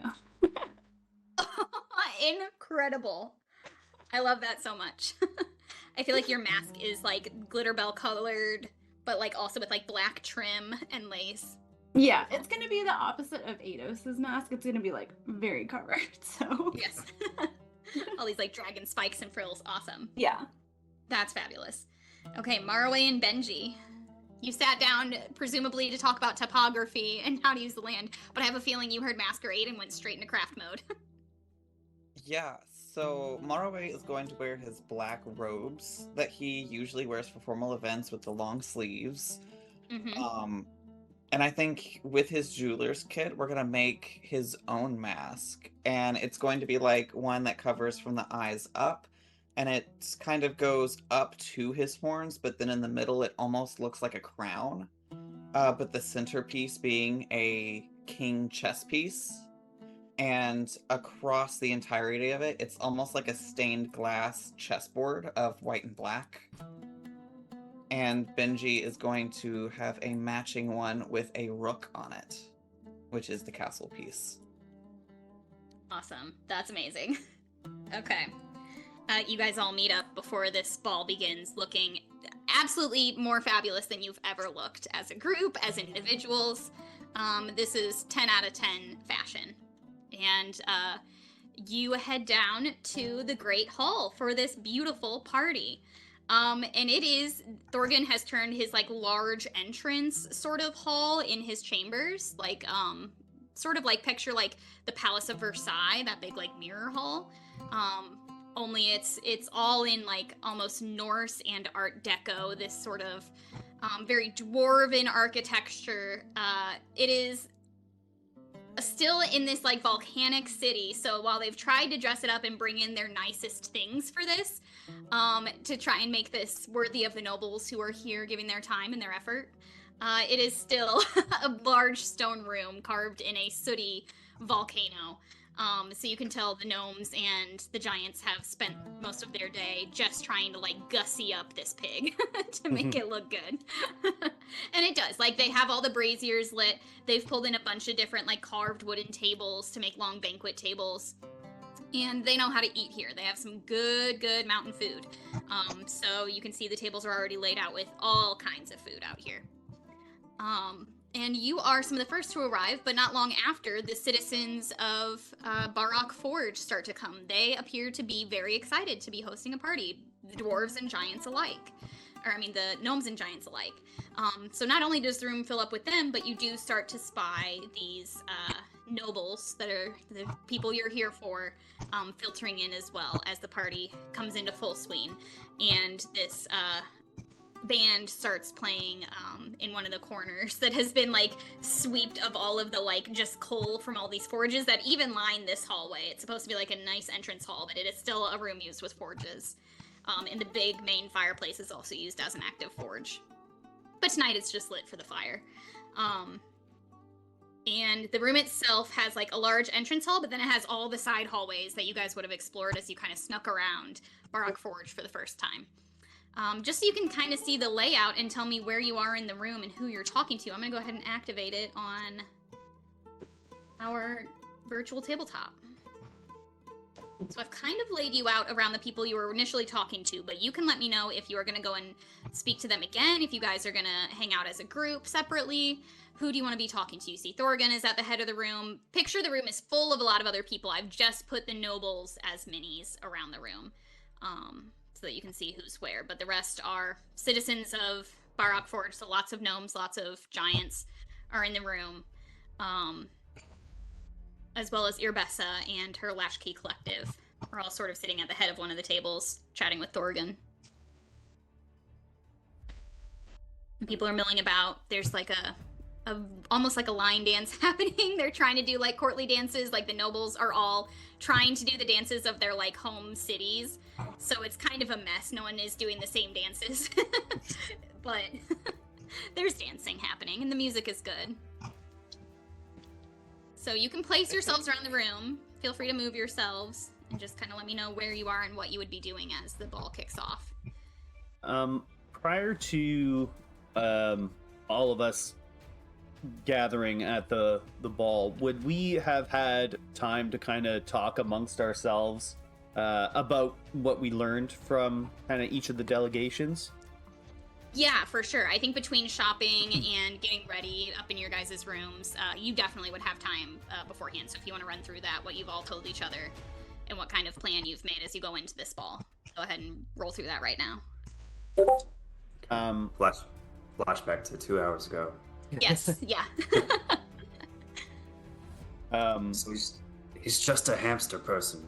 It's the cutest thing, and the sword is his size. I don't know if it would, I mean, surely it can't hurt that bad, but it's amazing. I've never seen anything like it. Would it be considered like a dagger or a short sword if I were to wear it? I think it'd be a toothpick. It's so tiny. Wow, okay. I've never seen one of that type of person before. No, he's very friendly. Anyway, yeah, they want a lot of money for their mercenaries. $1 a soldier a day. Oh, sorry, a silver a soldier a day. A silver a soldier a day. And she's like, $1? Take your hat off, boy. That's $1. what a coincidence. Lena Mirna also wants money, almost in a... I'm assuming I feel like they want it upfront. I feel like they're an upfront kind of people. They do seem to have quite a lot to offer to this endeavor with naval ships, a sizable ground force, as well as healers available to them as well. So they're going to kind of want a fair amount of coin up front, or at least the promise of it. People have money. They have money, and they just want to they just want to make sure that they're included in smashing stuff, because they're real warriors, you know? Yeah. The kind with big hammers. Let's definitely bring the people with big hammers and big pockets.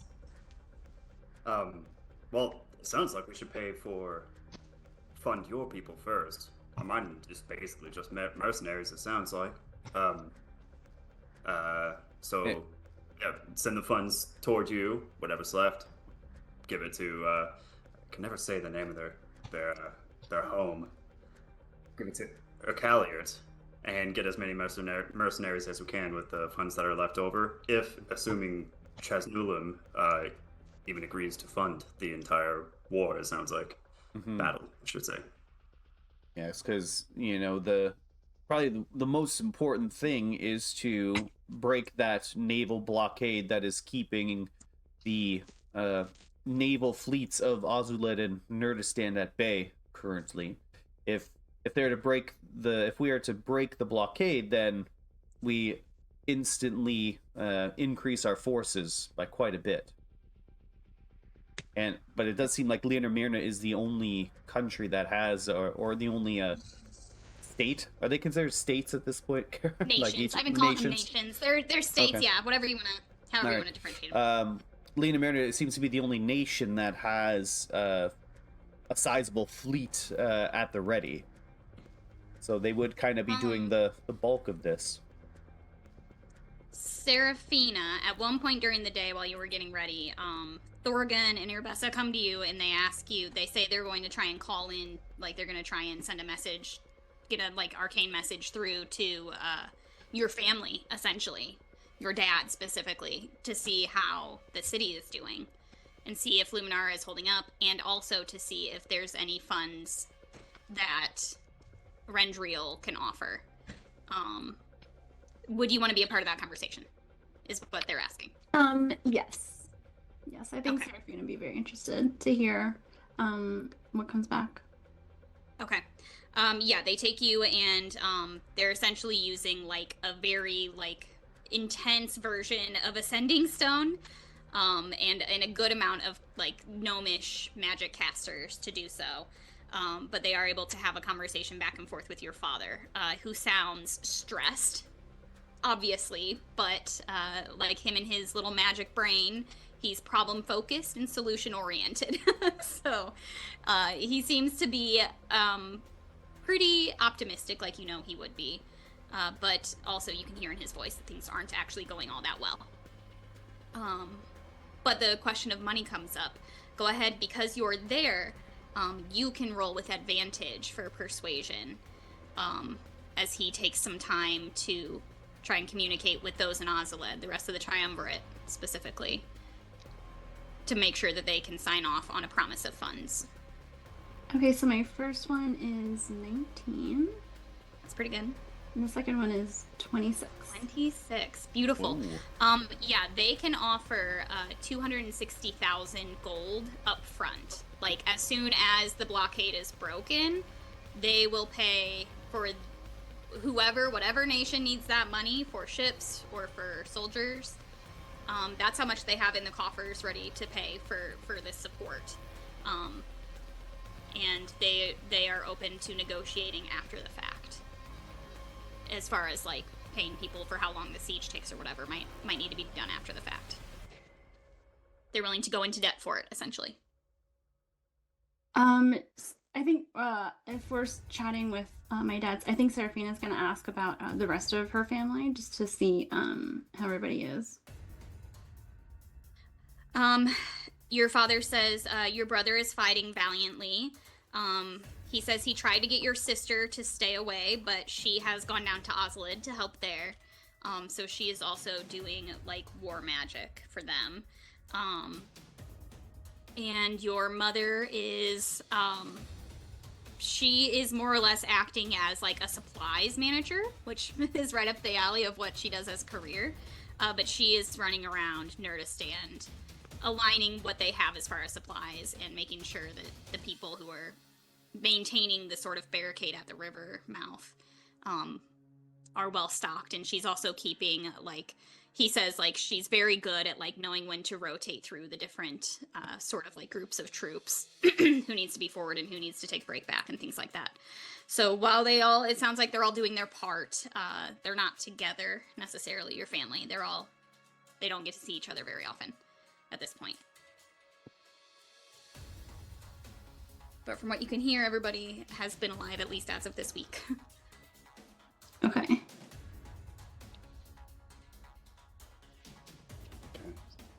Okay, so you have a promise of funds that you can offer up to these people as well, to your Okay. other nations. I will share that with the group. So perhaps we can ask Trasnulam for funds to hire mercenaries to mount a counter-offensive in Ozuled and assist the Triumvirate, while we use the promise of funds from Nurdistan to pay Lindamirna to have a counter-offensive in Nurdistan. Hit them from both sides. Everybody's possibly happy, and everybody gets paid, assuming we win. I think Serafina, when you spoke to Baba Morosa, did she have anything to offer for the war front? She seems like, first of all, respectfully, AWOOGA. But then also, it sounded like her. She would have offered, like, land troops, but who can get to, like, the dam themselves, or to either of the river ports, because Okay. they have like a very, like, aquatic lifestyle. Okay, yeah. And So she the can ability to navigate sort of, like, guerrilla the warfare. water very well with her people, and she seems willing to fight, and she's just very protective of her people. But she has sort of a navy. That's what you're saying, right? Like Navy a shallow or water navy, yeah. They have like river boats specifically. They're like swamp people essentially. So they don't have like large sea vessels. They have like stuff that can get up the river or navigate on the lake very, very easily. And they can get there with their things. Like they can go inland with all of their sort of water vessels. You think they would be best suited for following up with the after the naval battle, making their way inland.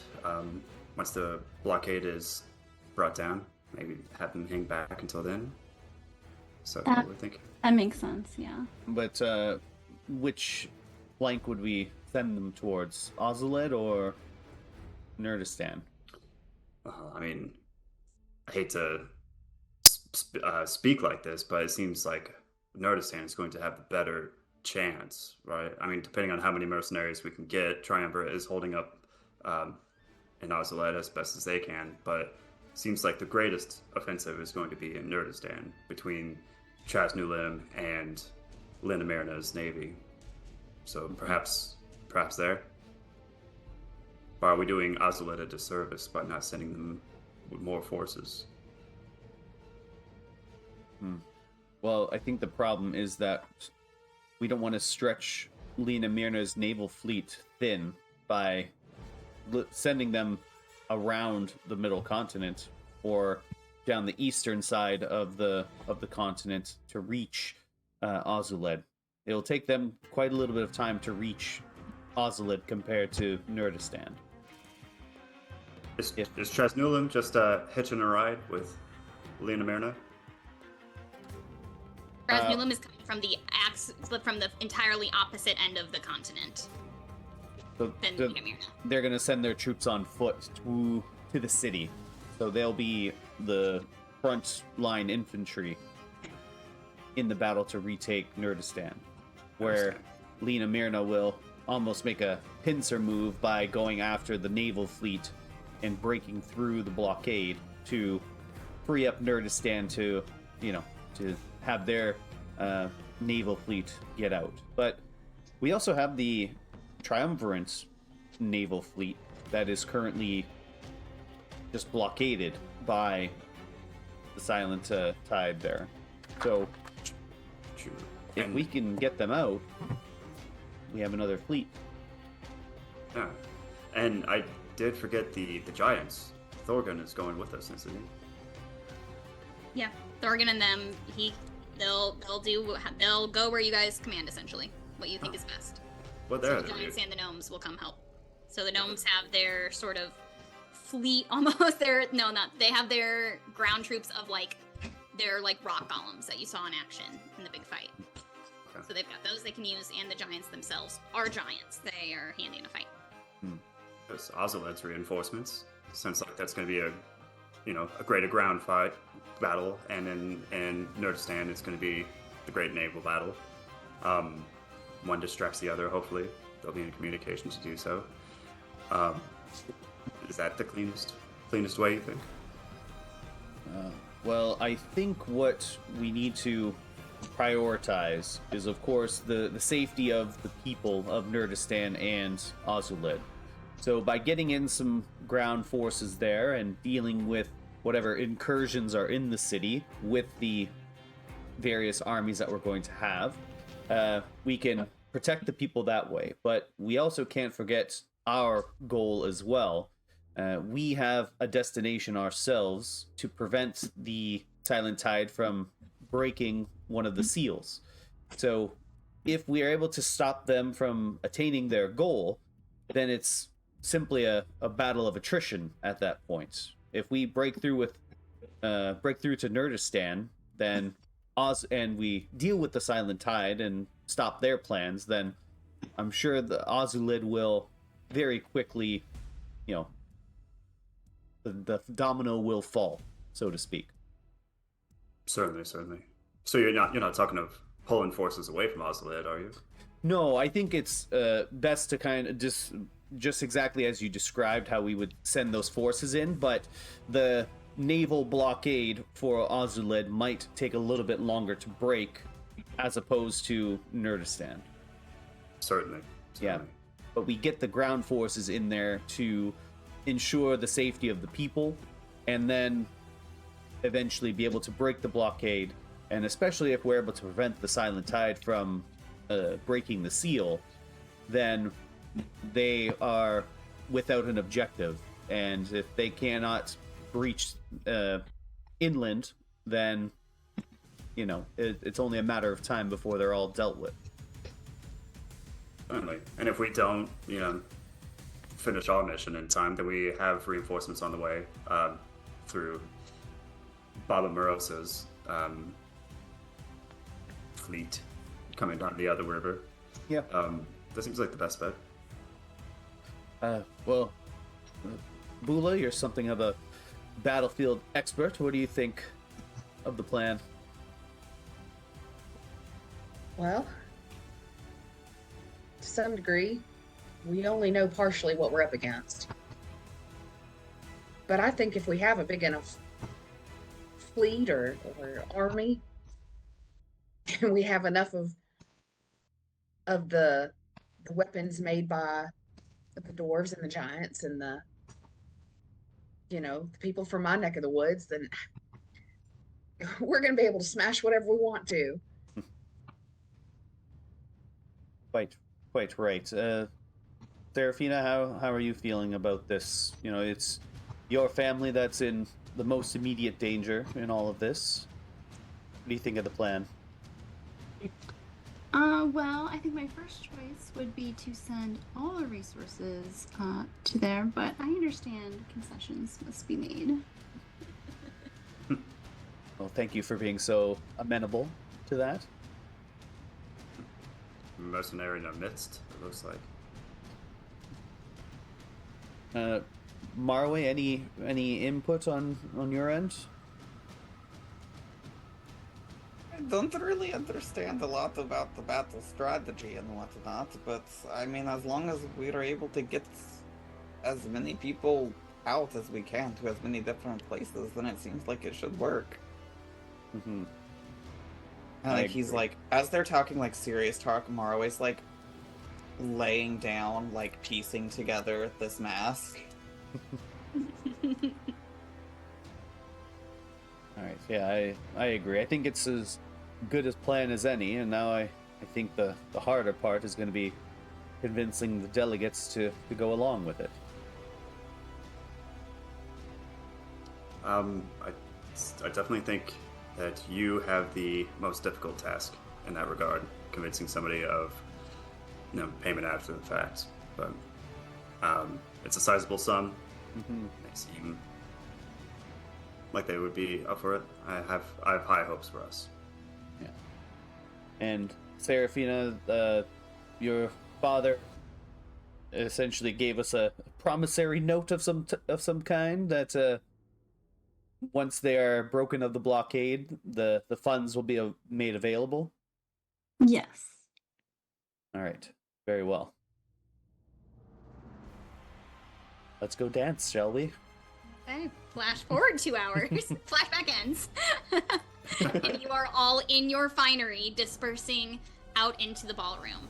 Who goes to who as you survey the area? I think as we cut back to the current moment, we find Eidos just absolutely staring down Pog Jeb. He wants to know what he's wearing. Pog Jeb, it appears his little hamster legs don't allow for much in the way of like pants, but he is wearing like very poofy, like you said, like almost like medieval like trousers that like stop at the knee. His little hamster knee, which just is essentially like foot from there on. But he has flipped his cape to like the more ornately embroidered side is showing, and he wears it over one shoulder now, like a Three Musketeer. Oh, how debonair this hamster. Yeah, and he is definitely wearing a hat that has holes for his ears, and it's like a nice, beautiful, like wide-brimmed silk hat. And he does still have his little ornamental, almost, sword hanging from his belt. No shirt. His little soft belly, the little colic that runs down it, is so soft looking. Dashing as always, Pog Jeb. He says, I curled my whiskers for this. You see his whiskers are curled. I do love a dance. I look forward to seeing how you dominate the floor. At that, he goes and joins a gnomish lady in a jig. He seems to be having fun already. Cute. Who did the rest of you go and chit-chat with, small talk with? I think, seeing as it's a ball, not to bring the joyousness of a ball down, Marway is in a place right now where he doesn't know how much longer he's going to be able to be here. I think he's at a point where he's afraid that his time in the material plane is coming to an end. And so he's gonna soak up what little bit of joy he can find, and take Benji directly to the dance floor. He happily not obliges. really He loves mingle to with dance. anyone else. Yeah, he definitely teaches you his druid circles, like 3-step waltz almost. It's very fun. And as you two dance, you are able to, if you want to, you're able to pick up on little tidbits of gossip and things on the dance floor if you'd like to listen for it. If not, no worries. I'm gonna be real with you. I don't think that's the priority right now. I think he truly is in a place where he doesn't know if this is gonna last. So Yeah, soaking it in. Okay. How about the rest of you? So Bula has made a couple of rounds around the feasting table. And she's taken some back. She's got a couple handfuls, right? And she's taken it back over to the matriarch and patriarch again and just made sure that they definitely have eaten. Offered them a lot more. She's still a little just slightly almost starstruck at being actually, like, she's heard of them, she knows who they are, but like being here with them and then having felt the power of that hammer, I think she's almost more starstruck of the hammer than she is of them, but it's kind of a unit thing. And so she's going to not only offer them more food, but then she's gonna kind of start to show them like some of her dances from her small little holler town.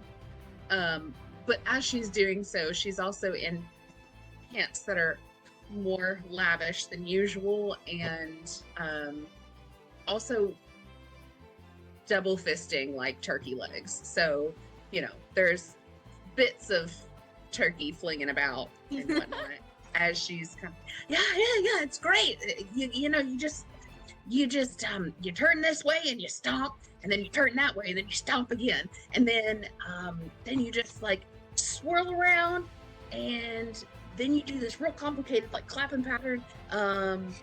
It's good. No, you can do it. It's good. Come on. They are like happily doing their best to follow, and I want you to roll an insight check real fast for me. It also like doesn't really match the music of this like bougie party, but yeah, she's gonna make it work.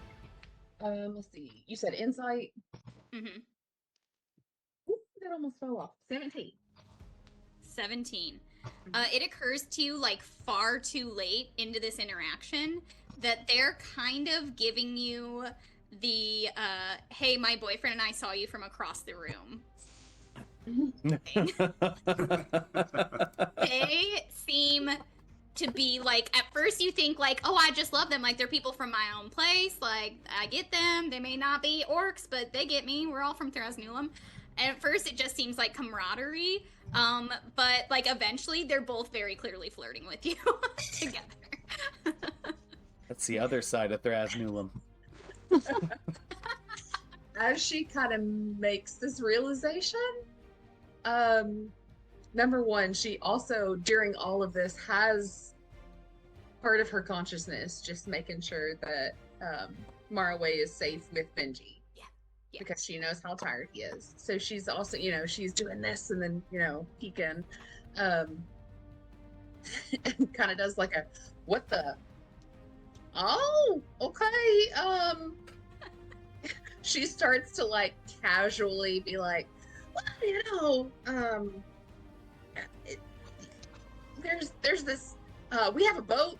We have this guy that drives the boat. Like a captain? Yes.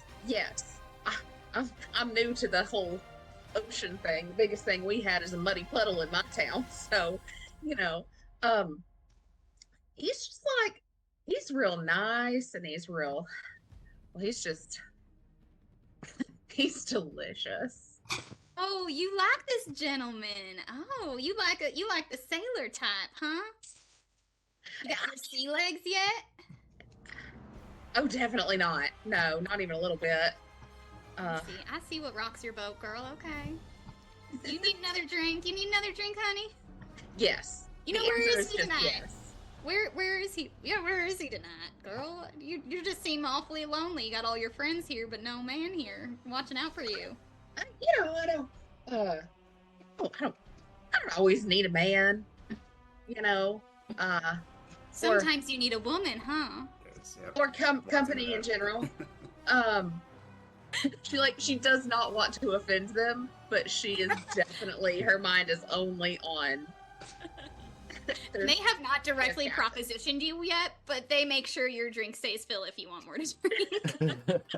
She's trying to navigate this like, I can't offend them. I do like them, but I don't know how I feel about this.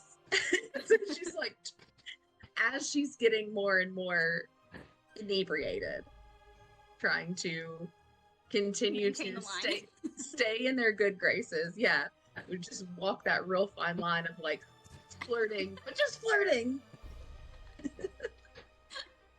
Yep. Making her intent known without saying it. Yep. The rest of you in the room are out here like working politics, and Bula and them are just partying so hard. Like they look like they're having the time of their lives. It is all laughter and joy and drinks. In the midst of that laughter and enjoying drinks, Eidos is going to walk over and kind of elbow Ula in the side a little bit. It's like, hey, don't forget the mercenary funds. Oh yeah. They said that. I mean, they've got deep pockets, and they just want to make sure that we hit stuff real hard. They really like to hit stuff. It seems that way. And Eidos will raise a glass to them, say, thank you for your service. And Bula, at this point, who is close to 3 sheets to the wind, she kind of looks at it. She's like, They sort of look him up and down, and do you want a drink, honey? Oh, I always want a drink. Come sit with us.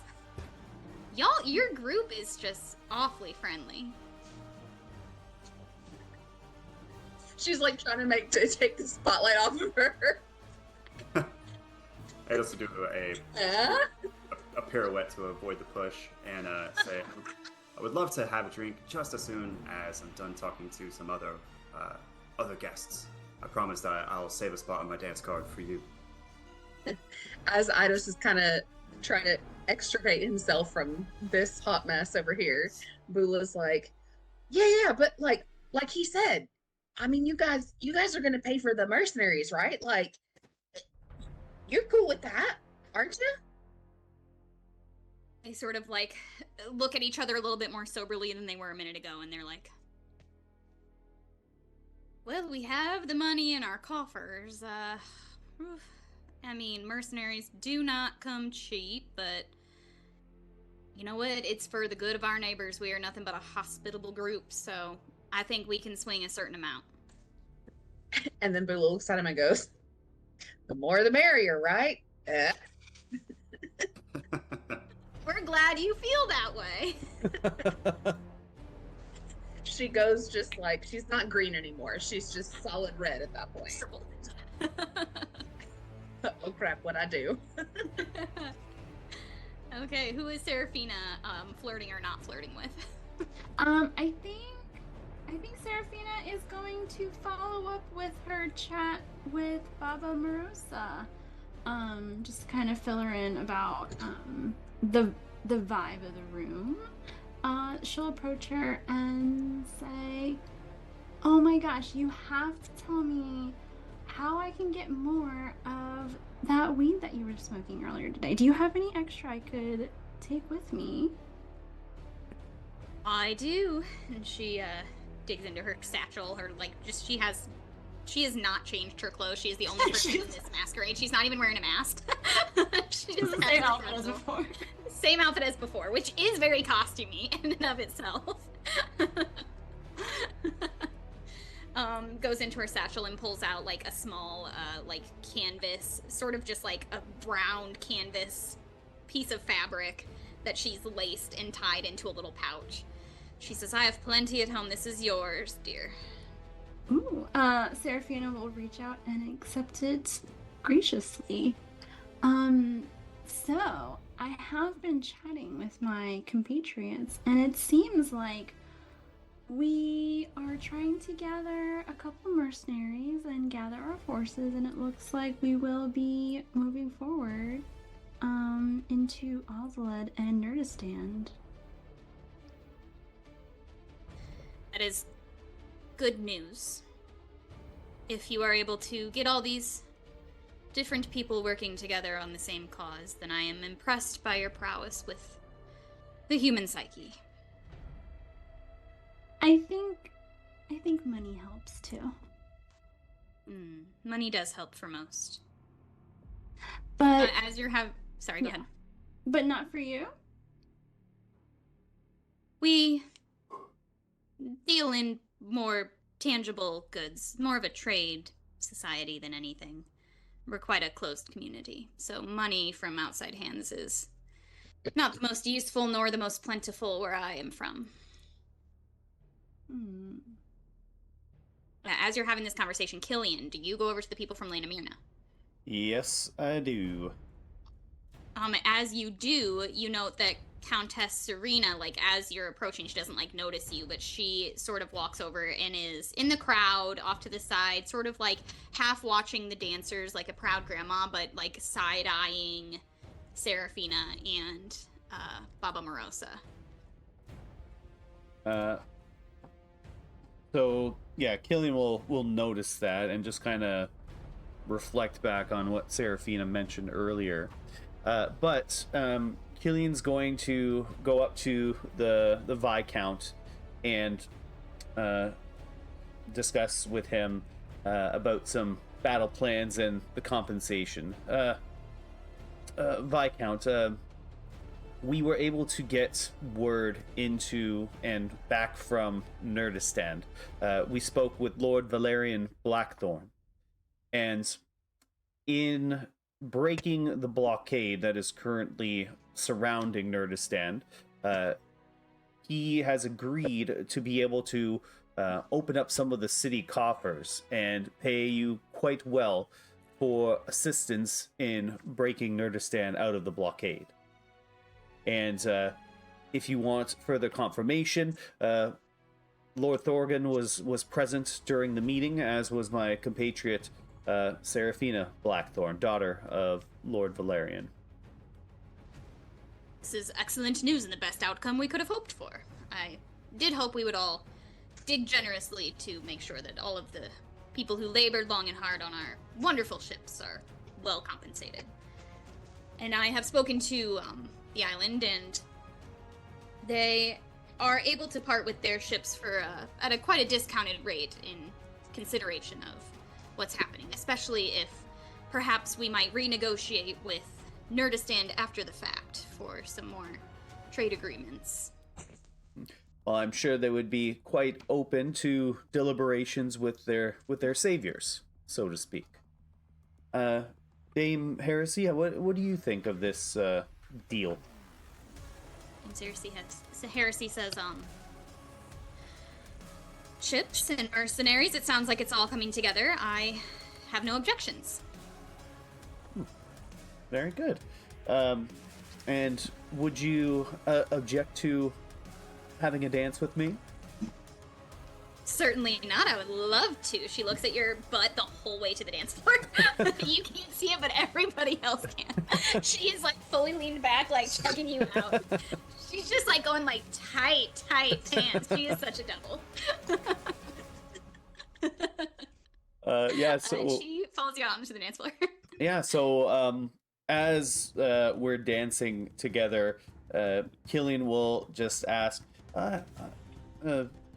Dame Heresy, I noticed that the Countess Serena, and I noticed this a little bit earlier when we all met, she was giving quite the odd glances to my my compatriot Serafina. Do you happen to know if there's any sort of bad blood between them two? She says, I know nothing. Your friend, which one is Serafina? And I'll like spin her, I'll like spin her in the direction and like point towards the Serafina and Baba Morosa talking in the corner. A pretty scaled one. Interesting. Well, I'm sure I don't know anything, but Dame Serena is a nice woman, as far as I can tell. I've never liked her much, but I don't like nice people much, so... Do you find Serafina to be also nice? Perhaps maybe Serafina is a bit more like me? By that I mean... a bit more naughty? Well, do you see the outfit she's in currently? She says, you have a type, don't you, sir? Well, you know, I've been quite literally stabbed in the back from the choices that I've made, so yes, I guess I do. I have got to hear that story one day, please. That sounds very thrilling and sexy. Yeah, so Killian will just continue to dance with her for maybe a few more songs if she'll let me. Yeah. Go ahead and roll an insight check on her if you'd like to. If you'd like to try and figure her out a little bit. Yeah. We'll see what we can do here. A 9. Or if you'd like to use your divine eye, this is a devil. Ooh.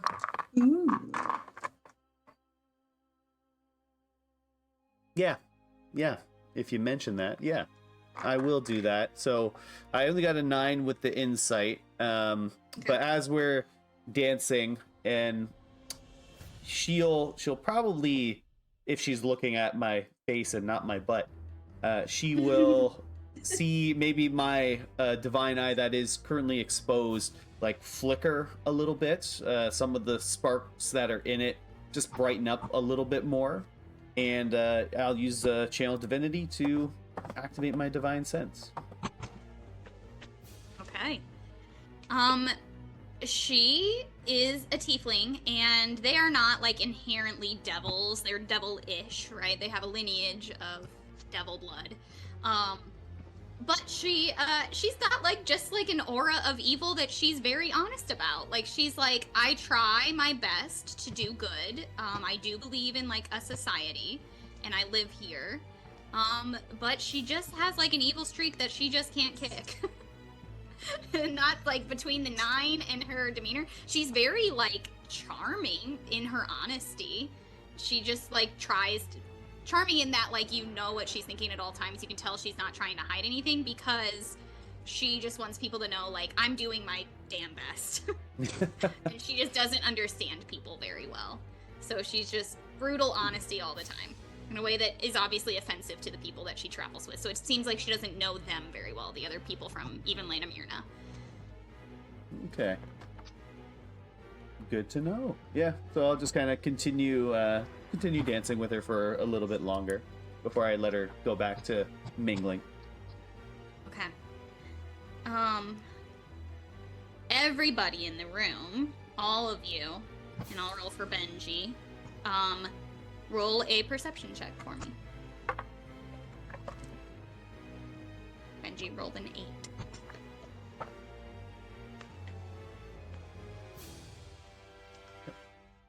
Nine plus... Serafina got a 4.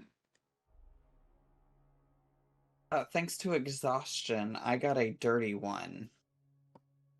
31. 31. I got a 23. Ooh. Killing I at got a 14 for Killian. dirty, filthy, invited to a married couple 20. Okay. Maraway, Killian, Ados, Bula, I think all of you. You do note when Countess Serena moves over to join the conversation with Serafina and Morosa. Serafina, what was your roll? A 4. A 4, yeah. She walks up to you. She comes up and like joins your conversation. She sort of listens to you and Morosa speaking. And she says, I see you brought that, what is this little beast that you have with you? Gesturing to like Glitterbell. Serafina kind of holds Glitterbell a little bit closer. Oh, well, this is just my little pet dragon. Interesting. How does one come across a dragon of this color? It's quite different than what I've seen before. Oh, well, I just found it out in the wild. You know how they are. I just got very lucky. Found a dragon, and you've changed much since we last met. You only rolled a 4, but that was a question more than anything. Sort of like left loose-ended. Did we meet before, is what she's sort of implying. But she trails off awkwardly. I'm sure I don't know what you mean. You've grown, yes? We're all growing, aren't we? Eerie. Have you heard from your parents lately? How do they fare in this siege happening in their fine city? You know, I feel like all of us are worried about our families. How's your family? And they are located in... And where are they now? Okay. I'm gonna need you to roll me a wisdom save.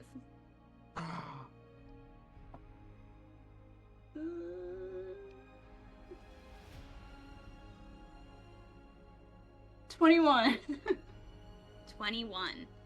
Okay, that does save, but you feel her hand like goes on your arm like comfortingly at this conversation about your family in this siege, and you can feel the effects of a spell not taking. I'm trying to see if there's anything for if you pass, like, but no, I think you can tell that a spell was just attempted by her. Seraphina will kind of like move back to kind of disengage, and she's gonna link arms with Baba Morosa and say, "Oh my gosh, I need to show you this," and then kind of like take her, walk away. Baba Morosa like looks at you and looks at her and like very quickly like walks the opposite direction of you to get away from her, because she also saw this like failed spell essentially just happen. Ooh, okay. And the rest of you see as like Countess Serena tries to look nonplussed and like begins to move through the crowd over back to her table. She sort of like walks behind a small group of giants who are talking and doesn't emerge like on the other side, like seems to disappear in the moment between when you lose sight of her past that group. And she goes, you don't see her emerge on the other side. Bloop. And that's where we're gonna leave off. Wow. So come on back next time, see what the heck's happening with this old lady. What the heck is going on with Seraphina and her scales? Will she ever get a facial good enough to take them off? Only time will tell. Will Marway ever get a full night of sleep? Will Ados' boots ever be muddy? These are the questions that I know you're dying to get the answers to, so join us again next Monday and every Monday at 8 Eastern, 7 Central, right here on Twitch. Watch our backlog if you haven't been watching since the start. There are some very funny older episodes in like the first little bit of episodes that you have to go watch, particularly with a cat running through the city and these guys having to fight little kids. So if you haven't, go back and watch all our stuff on YouTube. Otherwise, you'll find us here same time next Monday. Thank you all for watching. Thank you all for playing. We'll see you next time. Toodaloo. Bye-bye.